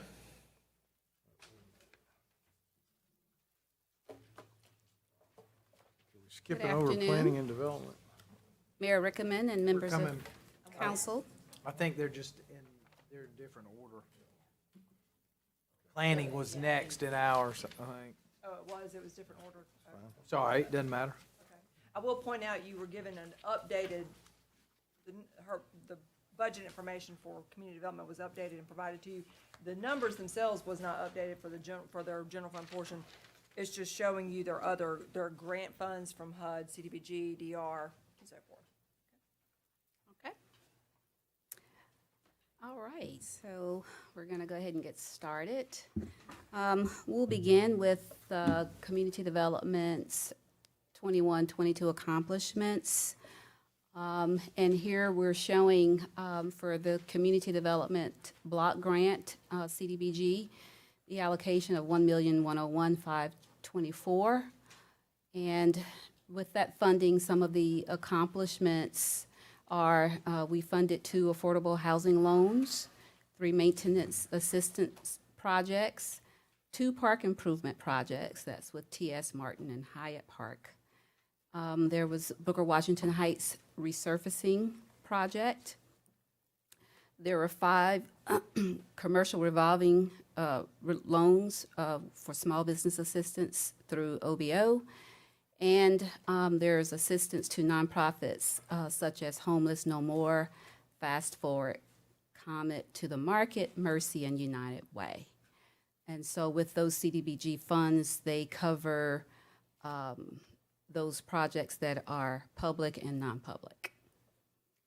For our home investment partnership, we received an allocation of $609,008 for the 21-22 fiscal year. And during that year, we did fund Homes of Hope, which is a multifamily development in the Edistal Court area off of Rosewood. And in addition to that, we received $1,593,313 for HOPWA, and that's for housing opportunities for persons with AIDS. With that funding, we were able to assist 281 individuals with housing subsidies. That's tenant-based rental assistance and short-term rental mortgage utility assistance. Also, it helped with permanent housing placement, and 974 individuals were helped with supportive services. Gloria, just for the Homes for Hope, we did the gap filling. How many units are they building? I can't remember the number. Do you know? Yes, sir. There was a total of 29 units, 29 total. and the city funded 8 of those units. Yep, that's across from the old church. And the lumberyard, the old lumberyard. That's why I didn't understand why we couldn't, the airport went so full deep into pushing that project away, but 50 yards away, they allowed 29 units to be built. But that's an argument for another day. Yes, sir. So, in addition, there was, during the COVID-20, we received some additional funds, that being part of the CDBG CV funding of $1,588,189. In that, we do have a housing relief program that's being administered through the cooperative ministries. So far, they have assisted 65 individuals and have awarded $155,000 out of a $250,000 award. We also awarded OBO, Small Business Stabilization Assistance Program, $163,179. That is still underway. And of course, we are administering the CDBG DR grant. Some of the funding projects that have been funded to date are 2 multifamily projects that have been completed and are in operations. They're 100% occupied. Those 2 units included a total of 145 new apartments, affordable housing units. We also assisted 4 small businesses, 3 elevation projects, 22 HMGP grants, 5 small rental projects, and 25 home repairs have been completed to date. In addition, the city received in CDBG MID funding $18,585,000. That project grant is still in process, and out of those dollars, the city has chosen to do 3 infrastructure projects. They include the Columbia Canal Headgates, Olympia Fire Station, and then there are 2 generators that we consider as one project, but they're the generators that will be replaced at the CPD headquarters and also fleet services. how much was put towards the fire station? Do you recall? I believe it's $7 million that's been allocated toward the fire station. Do you know where that project is? It's in design now? They hired an architect? So the city has engaged an architect. They've gone through. Received to deal with houses because of the flood, correct? Yes, ma'am. And so obviously, even at our town hall, we had several constituents come that were gravely concerned with how delayed we've been in fixing those houses. So and also seeing some of the coverage around that. What's the plan to make sure that we complete the houses that we have promised would be fixed since, I think, 2017, Yes. So 2015? We got one. Yes. So just to give you a little background, the flood, the storm did occur in October 2015. Everyone knows that. We had to go through a process to where there had to be an implementation plan and an action plan put together, which was approved by HUD in 2017. There, as I've shown here under CDBG-DR, there are some projects that have been completed. In 2020, the city did decide to go through a transition and bring on a new program manager and subrecipient. And since that transition has taken place, a lot of assessments have been done and the program has been rebooted. And we currently have several projects that are currently under construction, a total of about, I think about 20 right now. And then we're also in the process of, well, our subrecipient is in the process of putting out a bid for rebids. Our goal and our timeline is established to show or meet, to complete the construction and rehabs by the end of the year. So that is the goal. So so just to make sure I'm understanding, so there were around 71 homes, and we've had 25 completed, so that leaves about 46 of them. Given some of the money that was lost to the original contractor that didn't deliver what they were supposed to or whatever happened, since this precedes my time, what's the plan to make sure that we still are able to complete these houses that were promised despite losing some of those dollars? So we're going to assist as many people as we can. We've gone through the assessments to where we've set up individuals who will receive assistance based on priorities. And there are 4 sets of priorities. So those who have the most are the ones that we will assist first. So we have a round 1, a round 2, and a round 3.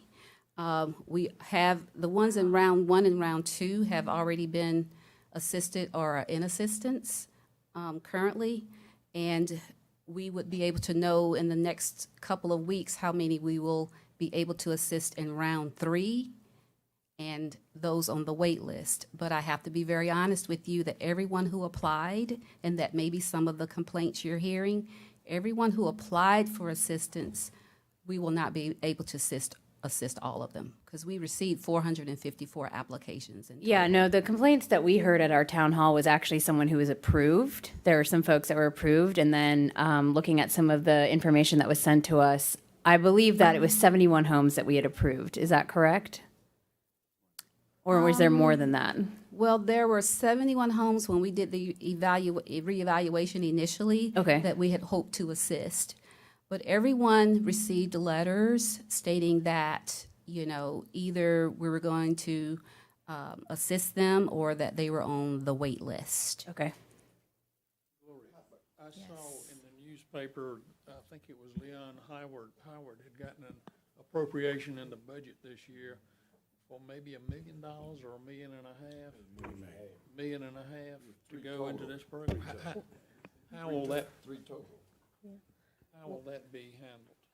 Well, I discussed with Representative Howard when he was seeking to look for additional funding for some of the, not just applicants in our program from originally, but any of the folks who may have suffered losses after the flood in some of the critical neighborhoods or corridors in his district. And so we worked with him to try to drill down on information as far as who we had been able to assist, who's in our program, who's not in our program. That was the kind of information he was looking for. And whatever dollar amount the state could allocate towards assisting those particular corridors that he was working on, that would be a program separate and apart from our program. But we certainly could, are looking forward to knowing if those funds are available, and we will work with whomever to try to help get them the information they need. But we wouldn't be infusing the funds necessarily into this program, because this is a federally administered program. But we would be handling the funds for him in a much less expensive way than the federal program requires. I can't say that for sure. As my understanding is those funds went to the State Resilience Office. It was the last I heard, Mr. Duvall. But again, I know a lot of that's fluid right now, so we're just sort of on standby. If the funds come to the city, we'll figure out how to utilize them to assist more people. And I guess I want to make sure to Dr. Bustle's question, and just to try to make certain things maybe more clear, but everyone who got letters, because that's been the issue that I've been getting.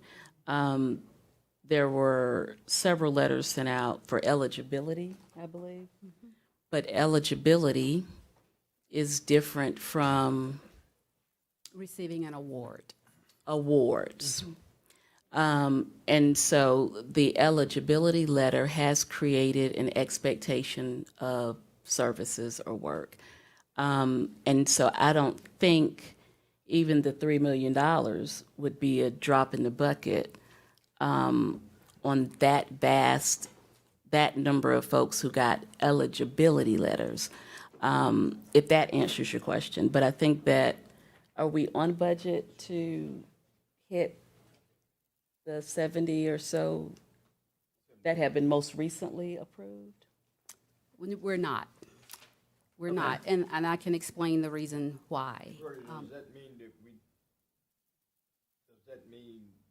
$3 million will not sufficiently here for the 71 houses? What $3 million are you speaking of? Well, we don't consider, I think the 3 million is, well, Could we start with, because I'm new to this, could we start with Councilwoman, her question about if we're on schedule, and then move to the 3 million? Yeah, and I think you have to talk about, Gloria, what's on schedule as far as I don't even know if the number's 71 anymore. I mean, the previous program manager sent out letters originally that I think maybe is a result of the confusion about eligibility, okay? So when we rebooted the program with a new program manager, but in this, now what is so different about the program is that there's also a construction manager. It's separate and apart from the program manager. They're a subrecipient to the program manager. So things are moving as they should, but what they had to do when they came in was take the time to go back, clean up files, figure out, who really could be assisted based off the program that we had submitted to HUD that had certain requirements of prioritization of individuals who could be served. So as Gloria mentioned, if you met all 4 of the priority areas, then you were absolutely put into the program. And so by the time that whole process occurred, we've now come down to a number of those who have been made awards, right? And so I don't have those numbers in front of me. I don't know that she does, of how many have actually been awarded and where we are from the construction management side of the house of the number. And Missy Gentry, I don't know if you have it available, the number of homes that we have forecasted to either be rebuilt or rehabbed by the end of this calendar year. I think that's the information you're looking for. Sure. And we did do this presentation, but not all of council, of course, was in the Community and Economic Development and Community Development Committee meeting last time. Sure. So we have completed and closed out several programs. So what I'm going to talk about today is specifically our CHAP and our MRP programs, because those are the only two activities that are remaining that we are working to complete and assist individuals. So under the CHAP program, there were a total of 64 applications taken. And currently, and I'm going to update this, currently we've completed 26, because we actually finished one. We got a word last Friday that one additional home had been completed. And so based on that, we have an additional 33 that we are trying to do by the end of the year. Okay, and that's for CHAP. And for MRP, there were 97 applications taken. 14 has been completed to date. We are projecting to complete 23 by the end of the year. And what was that funding stream? MR, you said? MRP, which stands for Minor Repair Program. And what's the average cost on that? Okay, so you're asking some very good questions. And the reason I say it, because the dashboard, looking back a year ago, the City of Columbia's cost for the rehabilitation program and other programs were significantly higher than the cost from sister cities getting the same allotment. That's why I'm curious to see where we are, because that's one of the things, obviously, we want to stretch our dollars as maximized as we can to affect as many people as we can. Absolutely. So 1 year ago, when we initially gave an update on the program, we had some estimates at that point of what it would cost for rehabbing and what it would cost for new construction. But I can tell you, because of the supply demands, the fact that we have a shortage with construction labor, because there's so much going on right now with other construction projects around, costs have gone up. And so that's one of the reasons why we're not going to be able to serve as many people as we thought. So right now, on an average for new construction, it's we're averaging about $250,000 total. But that does include quite a few different things. Not only does it include construction or demolition, it also includes remediation for lead-based paint or asbestos, and it can also include temporary relocation. So that's why, when I say $250,000 on average for a new house for a rebuild, you're looking at a higher number because of the state of the economy currently, with increase in materials, supply and demand, and things of that nature.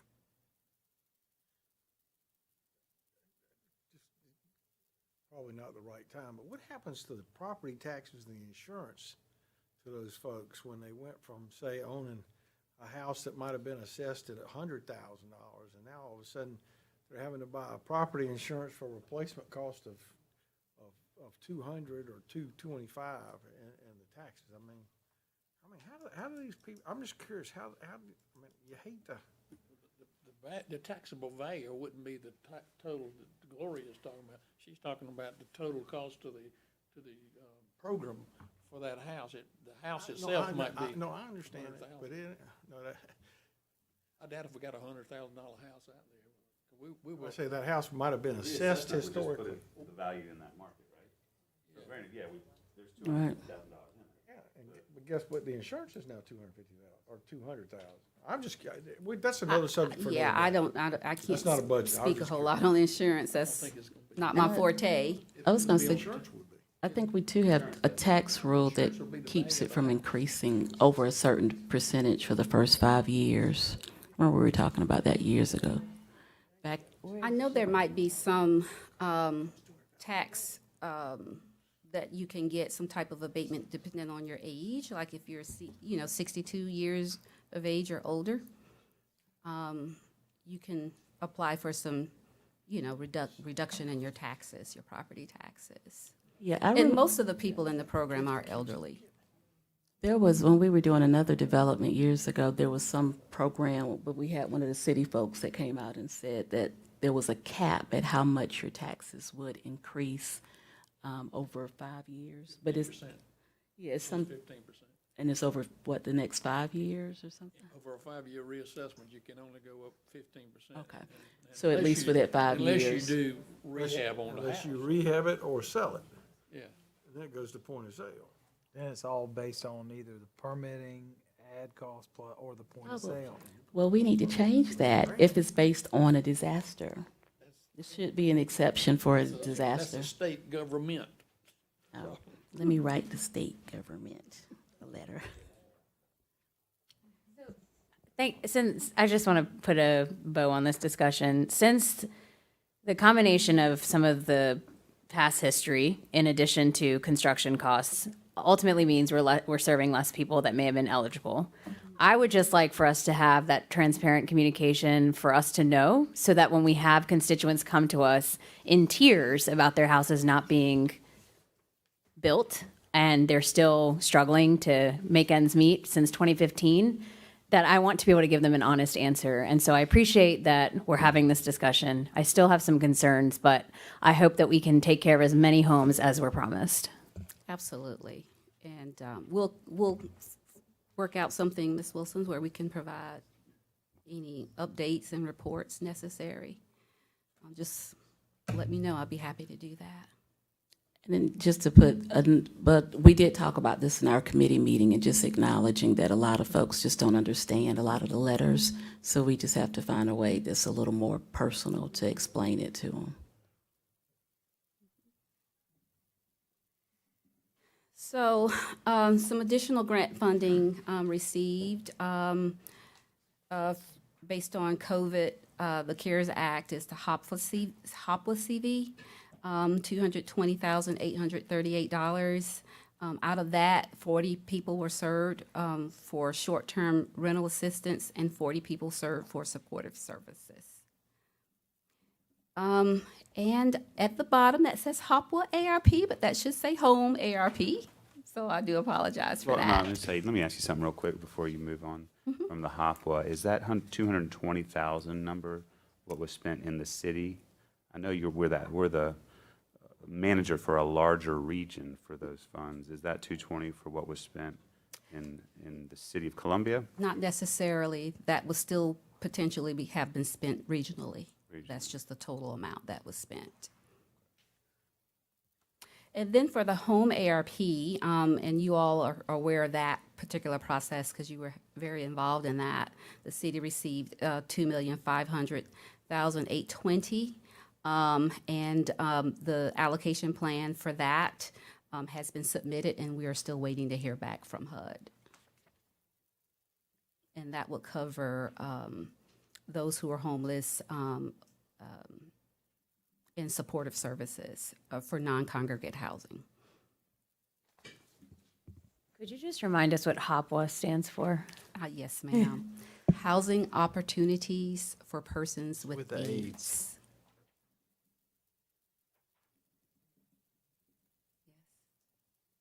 I mean, we serve, I think, close to 300 people annually. Yes, and we never have, we do have some great sponsors that work to administer those dollars for us, and they don't have a problem spending the money to assist people. They could use more. Yes, sir.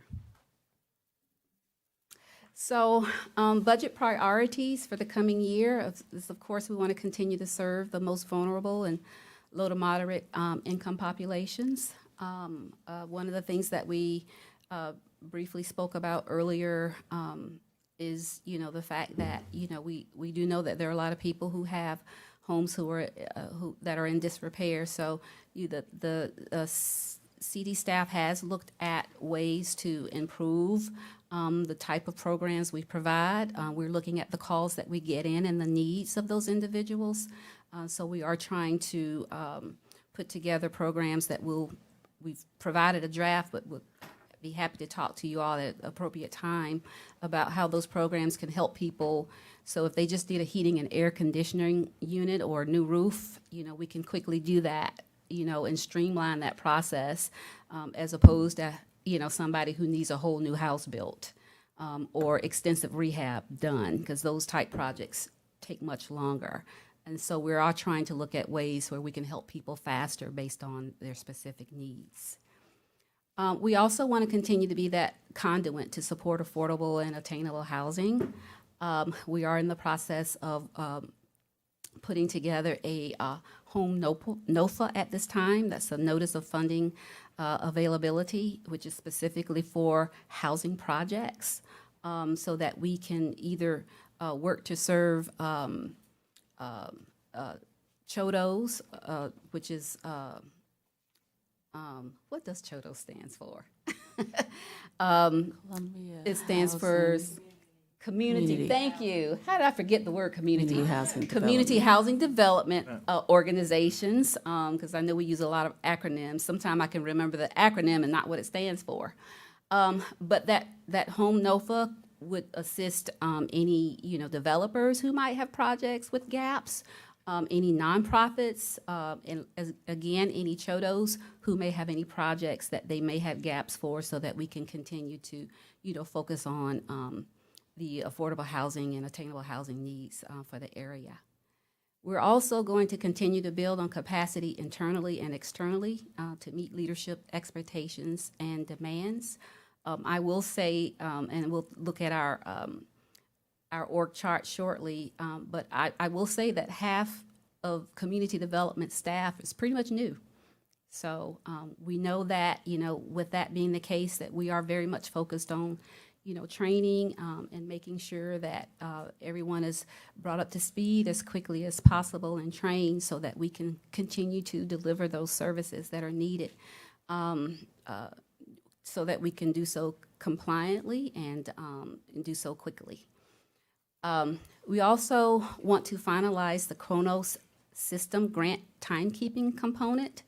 And just to share with you a little bit, the majority of the staff in community development, we do have to track our time spent on grants.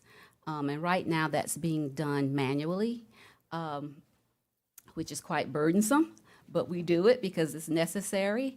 But we are working with IT and the budget office to look at implementing a Kronos component where that can all be done electronically. So that should improve with time and efficiencies as it relates to tracking all of the time that's spent in providing grant administration. In addition, we also are looking to analyze mortgage software systems to improve our service delivery and efficiency and productivity as it relates to our mortgage loans.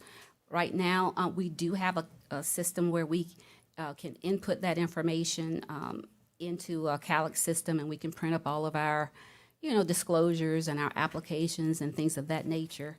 But what we would like to do is look at bringing a system on where individuals can actually apply for the mortgage electronically. That will help us serve them much faster.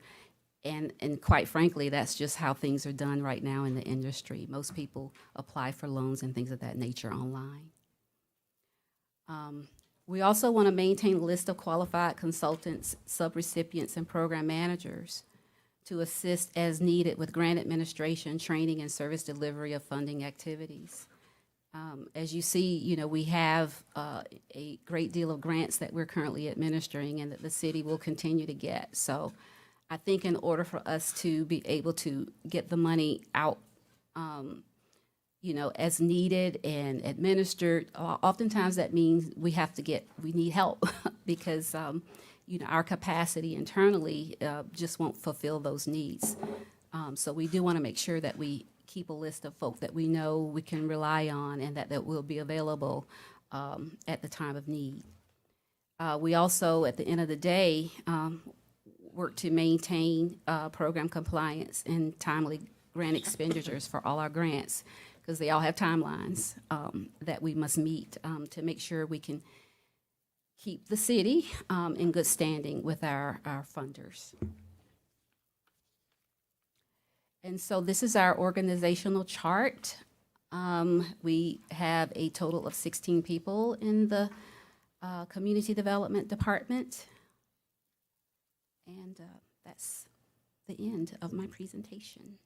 No vacancies. Oh, yes, thank you, Ms. Wilson. We do, as of last week, we now have 2 vacancies. I had one person that went back to engineering, and very happy for her. And then about a month ago, we had someone who left the department. So we currently have 2 vacancies. How many of the full-time employees are paid out of the grants? So there's 15 are. So 15 most of the 16 are paid out. Yes, they all pretty much touch the grants at some level, and it varies depending on what they do. I'm saying their full salaries, everything's paid for through. I'm sorry, not the full, but a certain percentage. I apologize.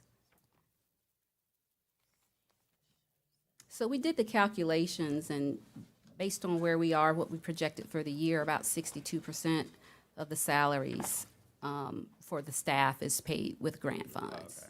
Yes, sir.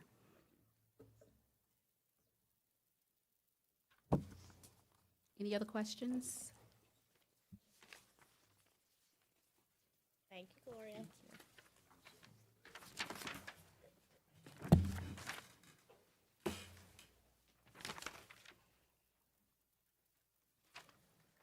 So we have, rounding it out, Ms. Krista Hampton, Planning and Development Services Director. Good afternoon, and we can go right into zoning public hearing if we like afterwards.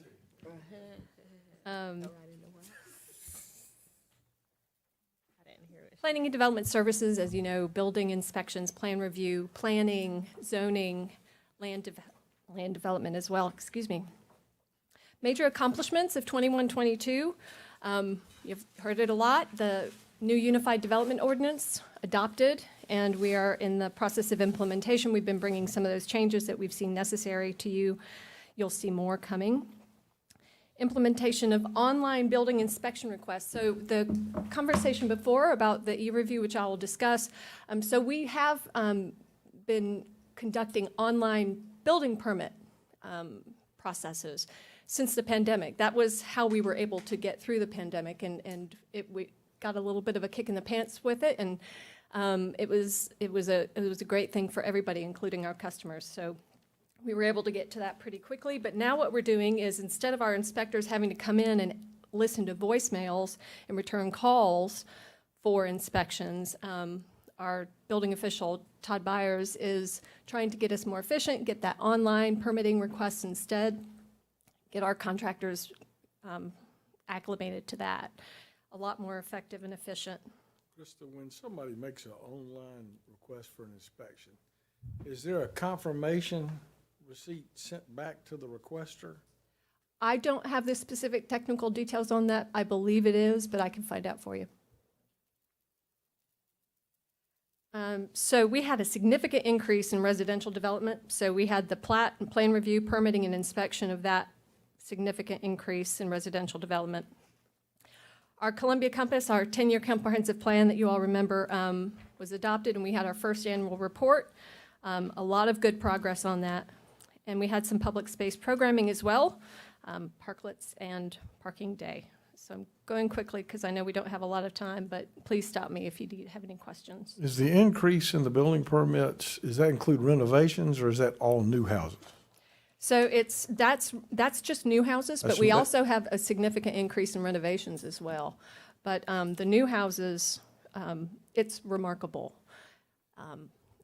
Fortunately, we do have some of those that it's based on the construction costs. We don't know what they sell for, but some of those would be in the more workforce housing as well. But between Wood Creek Farms, Clemson Road, Garner's Ferry, we have a lot of new residential single family being built and being inspected. So 2022, 23, You've heard this from IT, you probably heard it from, so this is further implementation of the online development review and permitting capabilities in conjunction with IT and engineering. So what this does, while we allow the plans come in right now, the e-review will allow that collaborative review with our architects and engineers, and it will be far more efficient because instead of getting one set of plans to the sewer folks that they review and another set of plans to a building plan review, we're all looking at the same thing. So if one person pushes here, we can all make sure that we're working off the same set of plans and there aren't any conflicts. Improved data reporting. We've got a new report coming out that will begin with the fiscal year that will be a dashboard on our website. It's a lot of the good information that you saw in the Compass report with a lot of those metrics out there. Staff training and development, emphasis on service efficiencies. Development clinics, and this would be one of the ways to get the information out as well to our design professionals about the information of online. Educate customers, allow that conversation. We had these a number of years ago. Just allow general question and answer time as well and get those relationships going. As you know, the city, actually, we are the manager of the bike share program. It's time for it to expand according to the bike share study. And so we'll be working with the COG to actually conduct that bike share study, potentially looking at our neighboring jurisdictions and seeing how we can expand there. How is that conversation going? Well, it's a great. Yes, it's just starting. So we'll have the COG will procure a consultant to study where it should go, how it should go. It's a terrific program. It's a great system. We just hope to get more people on it. I hope you're going to go out Farrow Road. Yes, sir. I hope so too.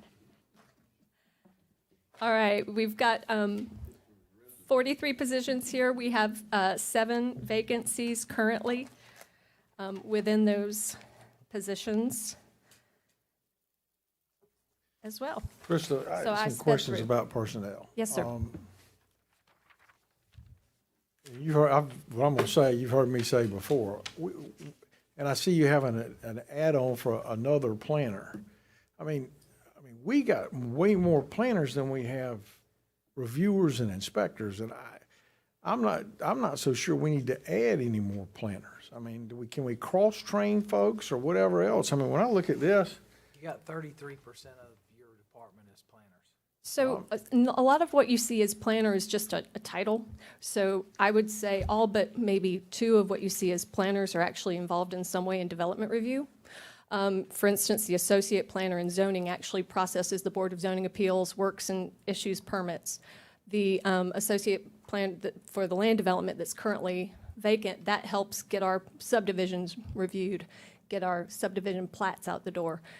but can't some of those be combined? I mean, if we can, if one, if we look at our number of inspectors, if we're able to inspect what's out there and review what's out with that number of folks, we shouldn't have to have that. In other words, it can't take this many people to review when it only takes this little number to inspect. So, and 4 of those planners are for our historic districts, which encompass, thousands of parcels, and I would say, take a bit more time to review than actually going out and do the inspection.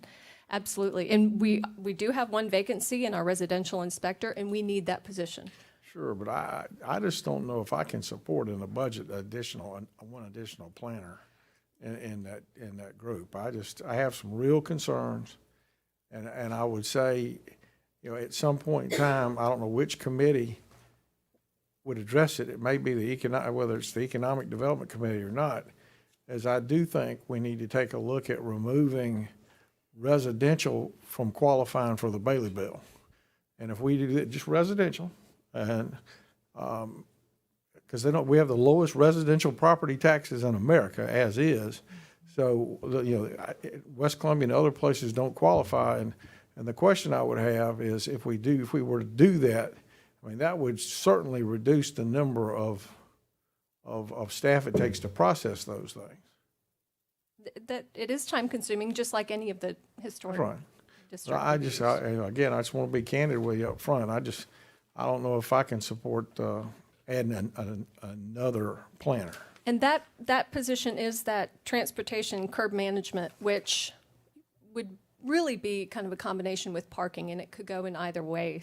Because right now, the curb is a valuable asset that we don't necessarily identify as a valuable asset. It shouldn't be a place just for parking any longer. You've got to look at EV charging, ride share, loading zones, valet parking, and we are not currently, using that asset to the best degree. So that's what that position would be. Want to look at changing out of one of those other planning positions to add that, maybe I can look at it, but I just don't see us. I'm not so sure that we're not over planning things to the point that it's inhibiting our commercial development in certain areas.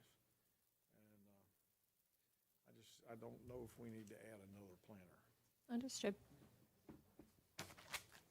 I actually, almost somewhat, one of the issues that I've talked about with code enforcement folks is evidently, do they do both code enforcement and zoning enforcement? They do some limited, so they'll do like front yard parking to some degree for zoning, and some of which they did when they worked with us as well. So when they went to CPD, they took that on as well. Some of those things that are a little bit easier, but we do have 2 zoning inspectors as well. Okay. So that is is that more or less a capacity issue for you all, that they help with some of that enforcement? Yes, and they're out there, they have a great more number of inspectors that are riding around these areas. And so it just makes more sense from an operational standpoint that generally speaking, if you have overgrown grass, you might also have someone parking in the front yard. Gotcha. And it's easier for that one person to go ahead and do both of those violations than to call and have another ride out. Ms. Hampton, looking at the planners, and it's something that you don't really realize till you sit and look at the org chart and understand it. How do we reduce that and cross-train? Because it is, we just spent a great deal of time coming up with a new comprehensive zoning plan. You have established historic districts and historic, I'm having a hard time when I look at 33% of one department is focused on an area that is just to one piece of planning. So that's not accurate. The planners are not just doing planning. That's a title. And I've got a planner an associate planner who works with the Board of Zoning Appeals for development. I've got a planner who is reviewing subdivision plats for development, an associate planner. We've got the 4 preservation planners who are reviewing historic preservation development. So it's not 33%. Well, according to your org chart, it is. Well, but that's the title. Those are the titles I'm given to put on the org chart. So we could rename them, and it would be more accurate as to what they're doing. Just kind of help me understand. You got 4 preservation planners. What do those 4 planners do that consumes 100% of their time every day that they're there? We have 13 historic districts. I've got some numbers for you, and the parcels. But not all of them, some of them are community character. They're not. The big difference between community character and historic. It is. No, so for historic, no, we've got over 13. We've got nearly 5,000 parcels in historic districts. Out of, I think it's maybe around 40. So 10% of the city's historic. And that was at the request of those neighborhoods. And doing that review is not just a simple review. So it does take time to accurately review the plans, to work with our constituents, because some of them need a lot more hand-holding than others, and we want to provide that customer service. Ms. Hampton, again, I'll pick up on the mayor says. We got 1 tower crane in downtown Columbia. We we just don't, I just don't see the activity here.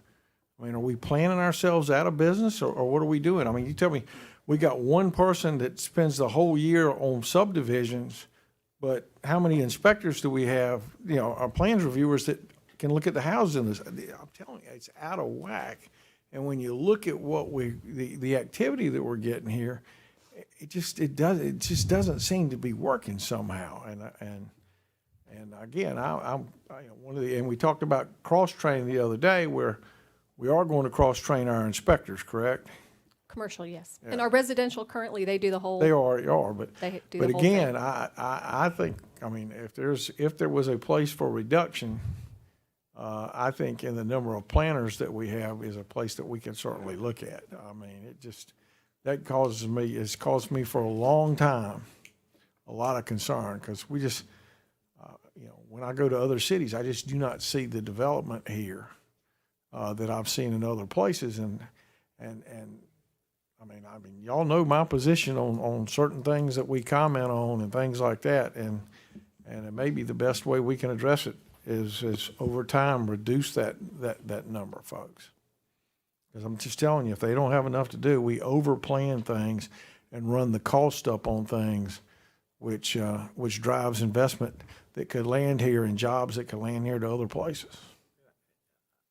I would say that my concern is, as we're getting more interest from folks investing here, or is this plan, and some of it is simply, are some of these folks better off being cross-trained and utilized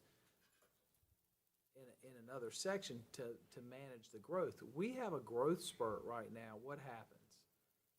I mean, let's just be honest. We start getting a lot of commercial. We start seeing these parking lots in downtown disappear. We start getting towers. We start seeing North Main grow with 3-story buildings and commercial and all of this. Can you handle the volume that would come with that set up this way? Are we built for success to do that? And it's hard. When you look, we got one commercial plan examiner, right? Yes, and I have asked our building official, at least now, and he's probably listening, a dozen times, do we need another one? No, we do not. There is adequate capacity in that position. What happens if he gets sick? Then which has happened, and during COVID. So our senior commercial inspectors do plan review. They can all do plan review. Our building official does plan review. He used to be the plan reviewer. Again, I would just pick back up on, that's where the activity is inverted. If we have one commercial plans reviewer that can review everything that we do, why does it take this many planners? I mean, it doesn't g-haul. Yeah, it just doesn't. I mean, are we holding up anything? Is the department organized so that they're not getting the work out? the answer to that is yes, sir. Richard, do you think that is accurate? Are y'all I impeding the work? I would disagree. I think we're getting our plans out. Our commercial plans examiner gets plans out in under 15 days, generally maybe around 10. Our inspectors get out as well. How long did it take to get the building permit for the standard on Assembly Street? The actual review, How long did it take to get the building permit? I can't tell you exactly without looking at the, Years, correct? that's not, And that no, sir, because they resubmitted 3 times Why did they resubmit? because of parking. And because of comments by planners and this, that, and the other. They went from a multifamily development to a student housing development, totally different product. How long did it take, how long has it taken a developer for a hotel down on Hugh G. Street? He's not submitted his building plans for review yet. Do you want me to tell you which hotel I was talking about? You said UG Street. The Residence Inn. Yes, sir. And he's not surveilling, he's got through all the planning process. It took him over a year. Here's the deal. It either is taking too long or there's a perception that it's taking too long. Neither of which is good for us. Understood. And we agree. And what oftentimes happens is that it's in the hands of someone else. And we're trying to figure out how that we can document that for you all, because we can't currently, to be able to show that there's a lot of times it's not in our hands. My last building permit I personally pulled took 6 weeks to, for almost $25,000 worth of improvements, non-structural. You weren't waiting on me. 27 people in your department touched that permit by either in hand or by email. And so that wasn't just my department. We also involve grease trap, engineering, all sorts of public works people who would have been on that, not the 27 in my department. My point is, we have to look all the way around at how we can speed this process up and make it more predictable. We have the same goal in that, sir. I absolutely agree. And I think Krista's been very involved, and I appreciate her for that. She's doing a great job, working with the council and myself, Ms. Gentry, all the ACMs. Mr. Shealy's been involved, and of course, Jeff, and those three in particular. But I do think that this, I think as we're referring to it as pro-city attitude, acknowledgement of some business, pro-business items that we went through in depth yet again this morning in the committee, because I think we're now getting really close to rolling some things out that Councilman Taylor and all the committee members have worked really hard with us on. I would be interested with all of this and all of our related departments to see, with the emphasis being placed on those items and hopefully getting some of those items that have to go through a process of council moving them forward because they're ordinance changes or whatever it might be, and the items that are just more administrative, continuing that focus and notwithstanding whatever discussions about staffing. But that right there, to me, is the crux of the philosophy about being pro-city, pro-business, and moving things forward and changing that perception, if it's more perception than reality. I'm not saying there's not some reality there, but I do think we've got to get those things in place and do it with some urgency, along with me and management all the way down, pushing that pro-business attitude. And allow that to infuse its way through the fabric of what we're doing in every department that touches the process. And it isn't just Krista's department. But we've got to ensure, I have to ensure on my level with the staff that we're doing that. Whether or not it's about how many planners she has or not, we can continue to have that discussion. But I think the overall philosophy is a different one than what previous councils have taken with us, down to doing away with certain things, quite frankly, that would then also probably impact how she operates. Because if we don't have overlays or if we don't have a lot of things that are being discussed, that's definitely going to change some things. So, we're getting some different messages being sent that I think we need to get some clear direction on what we're doing and do it, if that's what y'all are asking us to do. For sure. And then also deal with the staffing if that's impacted by those changes. I appreciate that very much. But I would say that most of the changes that we're talking about have come about not because we were brilliant and sat there and said, if we just did this, it would make things better. It's because of issues that we've experienced with various other projects that we ran. And I appreciate this council taking the impetus to direct us and that's to what I'm change saying. things. We've got to eliminate, I think, some bureaucracy in our planning side, not add more to it. And again, I appreciate everybody, and my position has been, and I think you were quoting me. We don't need to be pro neighborhood or pro development. We need to be pro Columbia, and I just think that. I think you're correct, and I appreciate you saying it. We got to get our attitude and change from telling people what they can't do to telling people what they can do. And I do have some concerns. I would be remiss if I wasn't honest with this council, having experienced it personally and being in the Economic Development Committee, if I sat here and said, gee whiz, this is great, all's right with the world there. Yeah.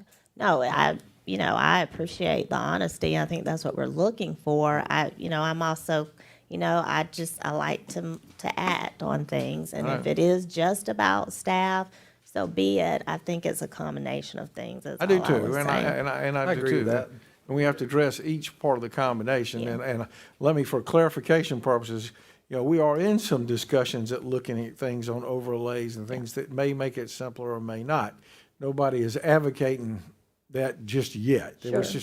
it's going through the committee process like it should, and it's being handled I think, very much the Absolutely. proper way. Absolutely. This discussion, though, about planning, holding up things, or Columbia not being pro-business has been going on for a number of years, and the previous council has taken it to heart, and we hired an expediter that has, I think, done real good work.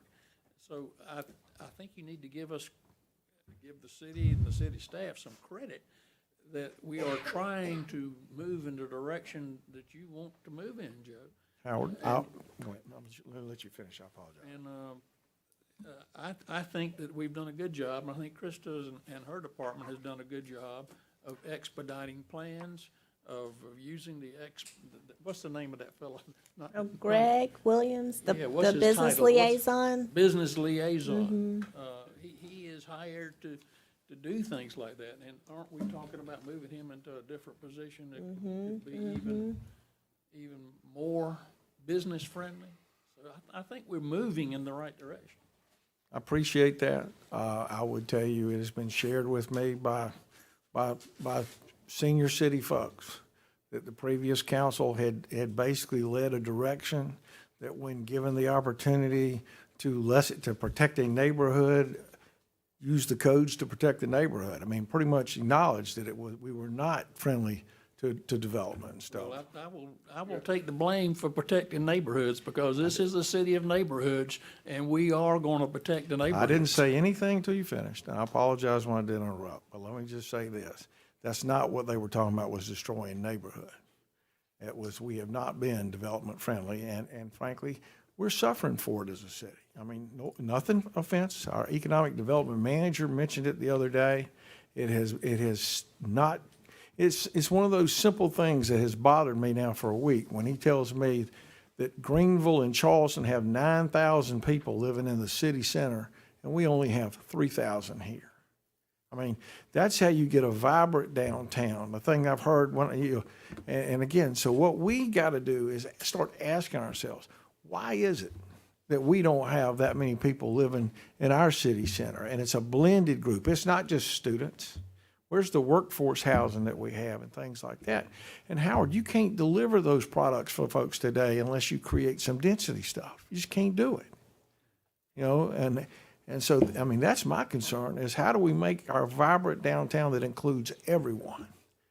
I'm all for a vibrant downtown that includes everyone, but I'm also making sure that our neighborhoods that are in the edge of these commercial areas are not ruined by development. Well, I would hope, sir, that someone who bought a house next to Main Street would not be so pessimistic to not believe something big would ever be built on Main Street. We are getting close to the bewitching hour. We were just going to Make wrap it up with transit. H-tax. Mr. Mayor, if you have just a few minutes, we'll go really quickly, because we do need to get a handle on that committee allocation. I want to say thank you, Krista, and we're going to move on into that. Thank you very much, Ms. Wilson, and I won't belabor the conversation and review the hospitality tax presentation from last week, other than where we sort of left that was whether or not City Council was willing to make, or is ready to make a decision in terms of how much you may want to make available for the H-tax committee. That doesn't mean making recommendation for the entire H-tax fund, but if we have an idea of the amount that the committee would want to move forward with. I'd recommend 3 million. Explain where you got that from. Last year was roughly, what, 2 point, somewhere in there. We have extra funding at this point. We've had the increase. I think the committee is where the majority of it should be driven, because that gets dispersed to all the different agencies. And, normally we give them somewhere between 2 to 3. 2.5 and 2.8, so. I think 3 million would be reasonable. Okay, it's Ms. Wilson. Yes, sir. If we do the 3 million, does that leave any room for us to look at working out the zoo's millage over the course of a year? Remember, you and I said, not to dick it out in a year, but if it's a Phase 1, it, 2, or 3, phase it. does it leave us enough room to address that?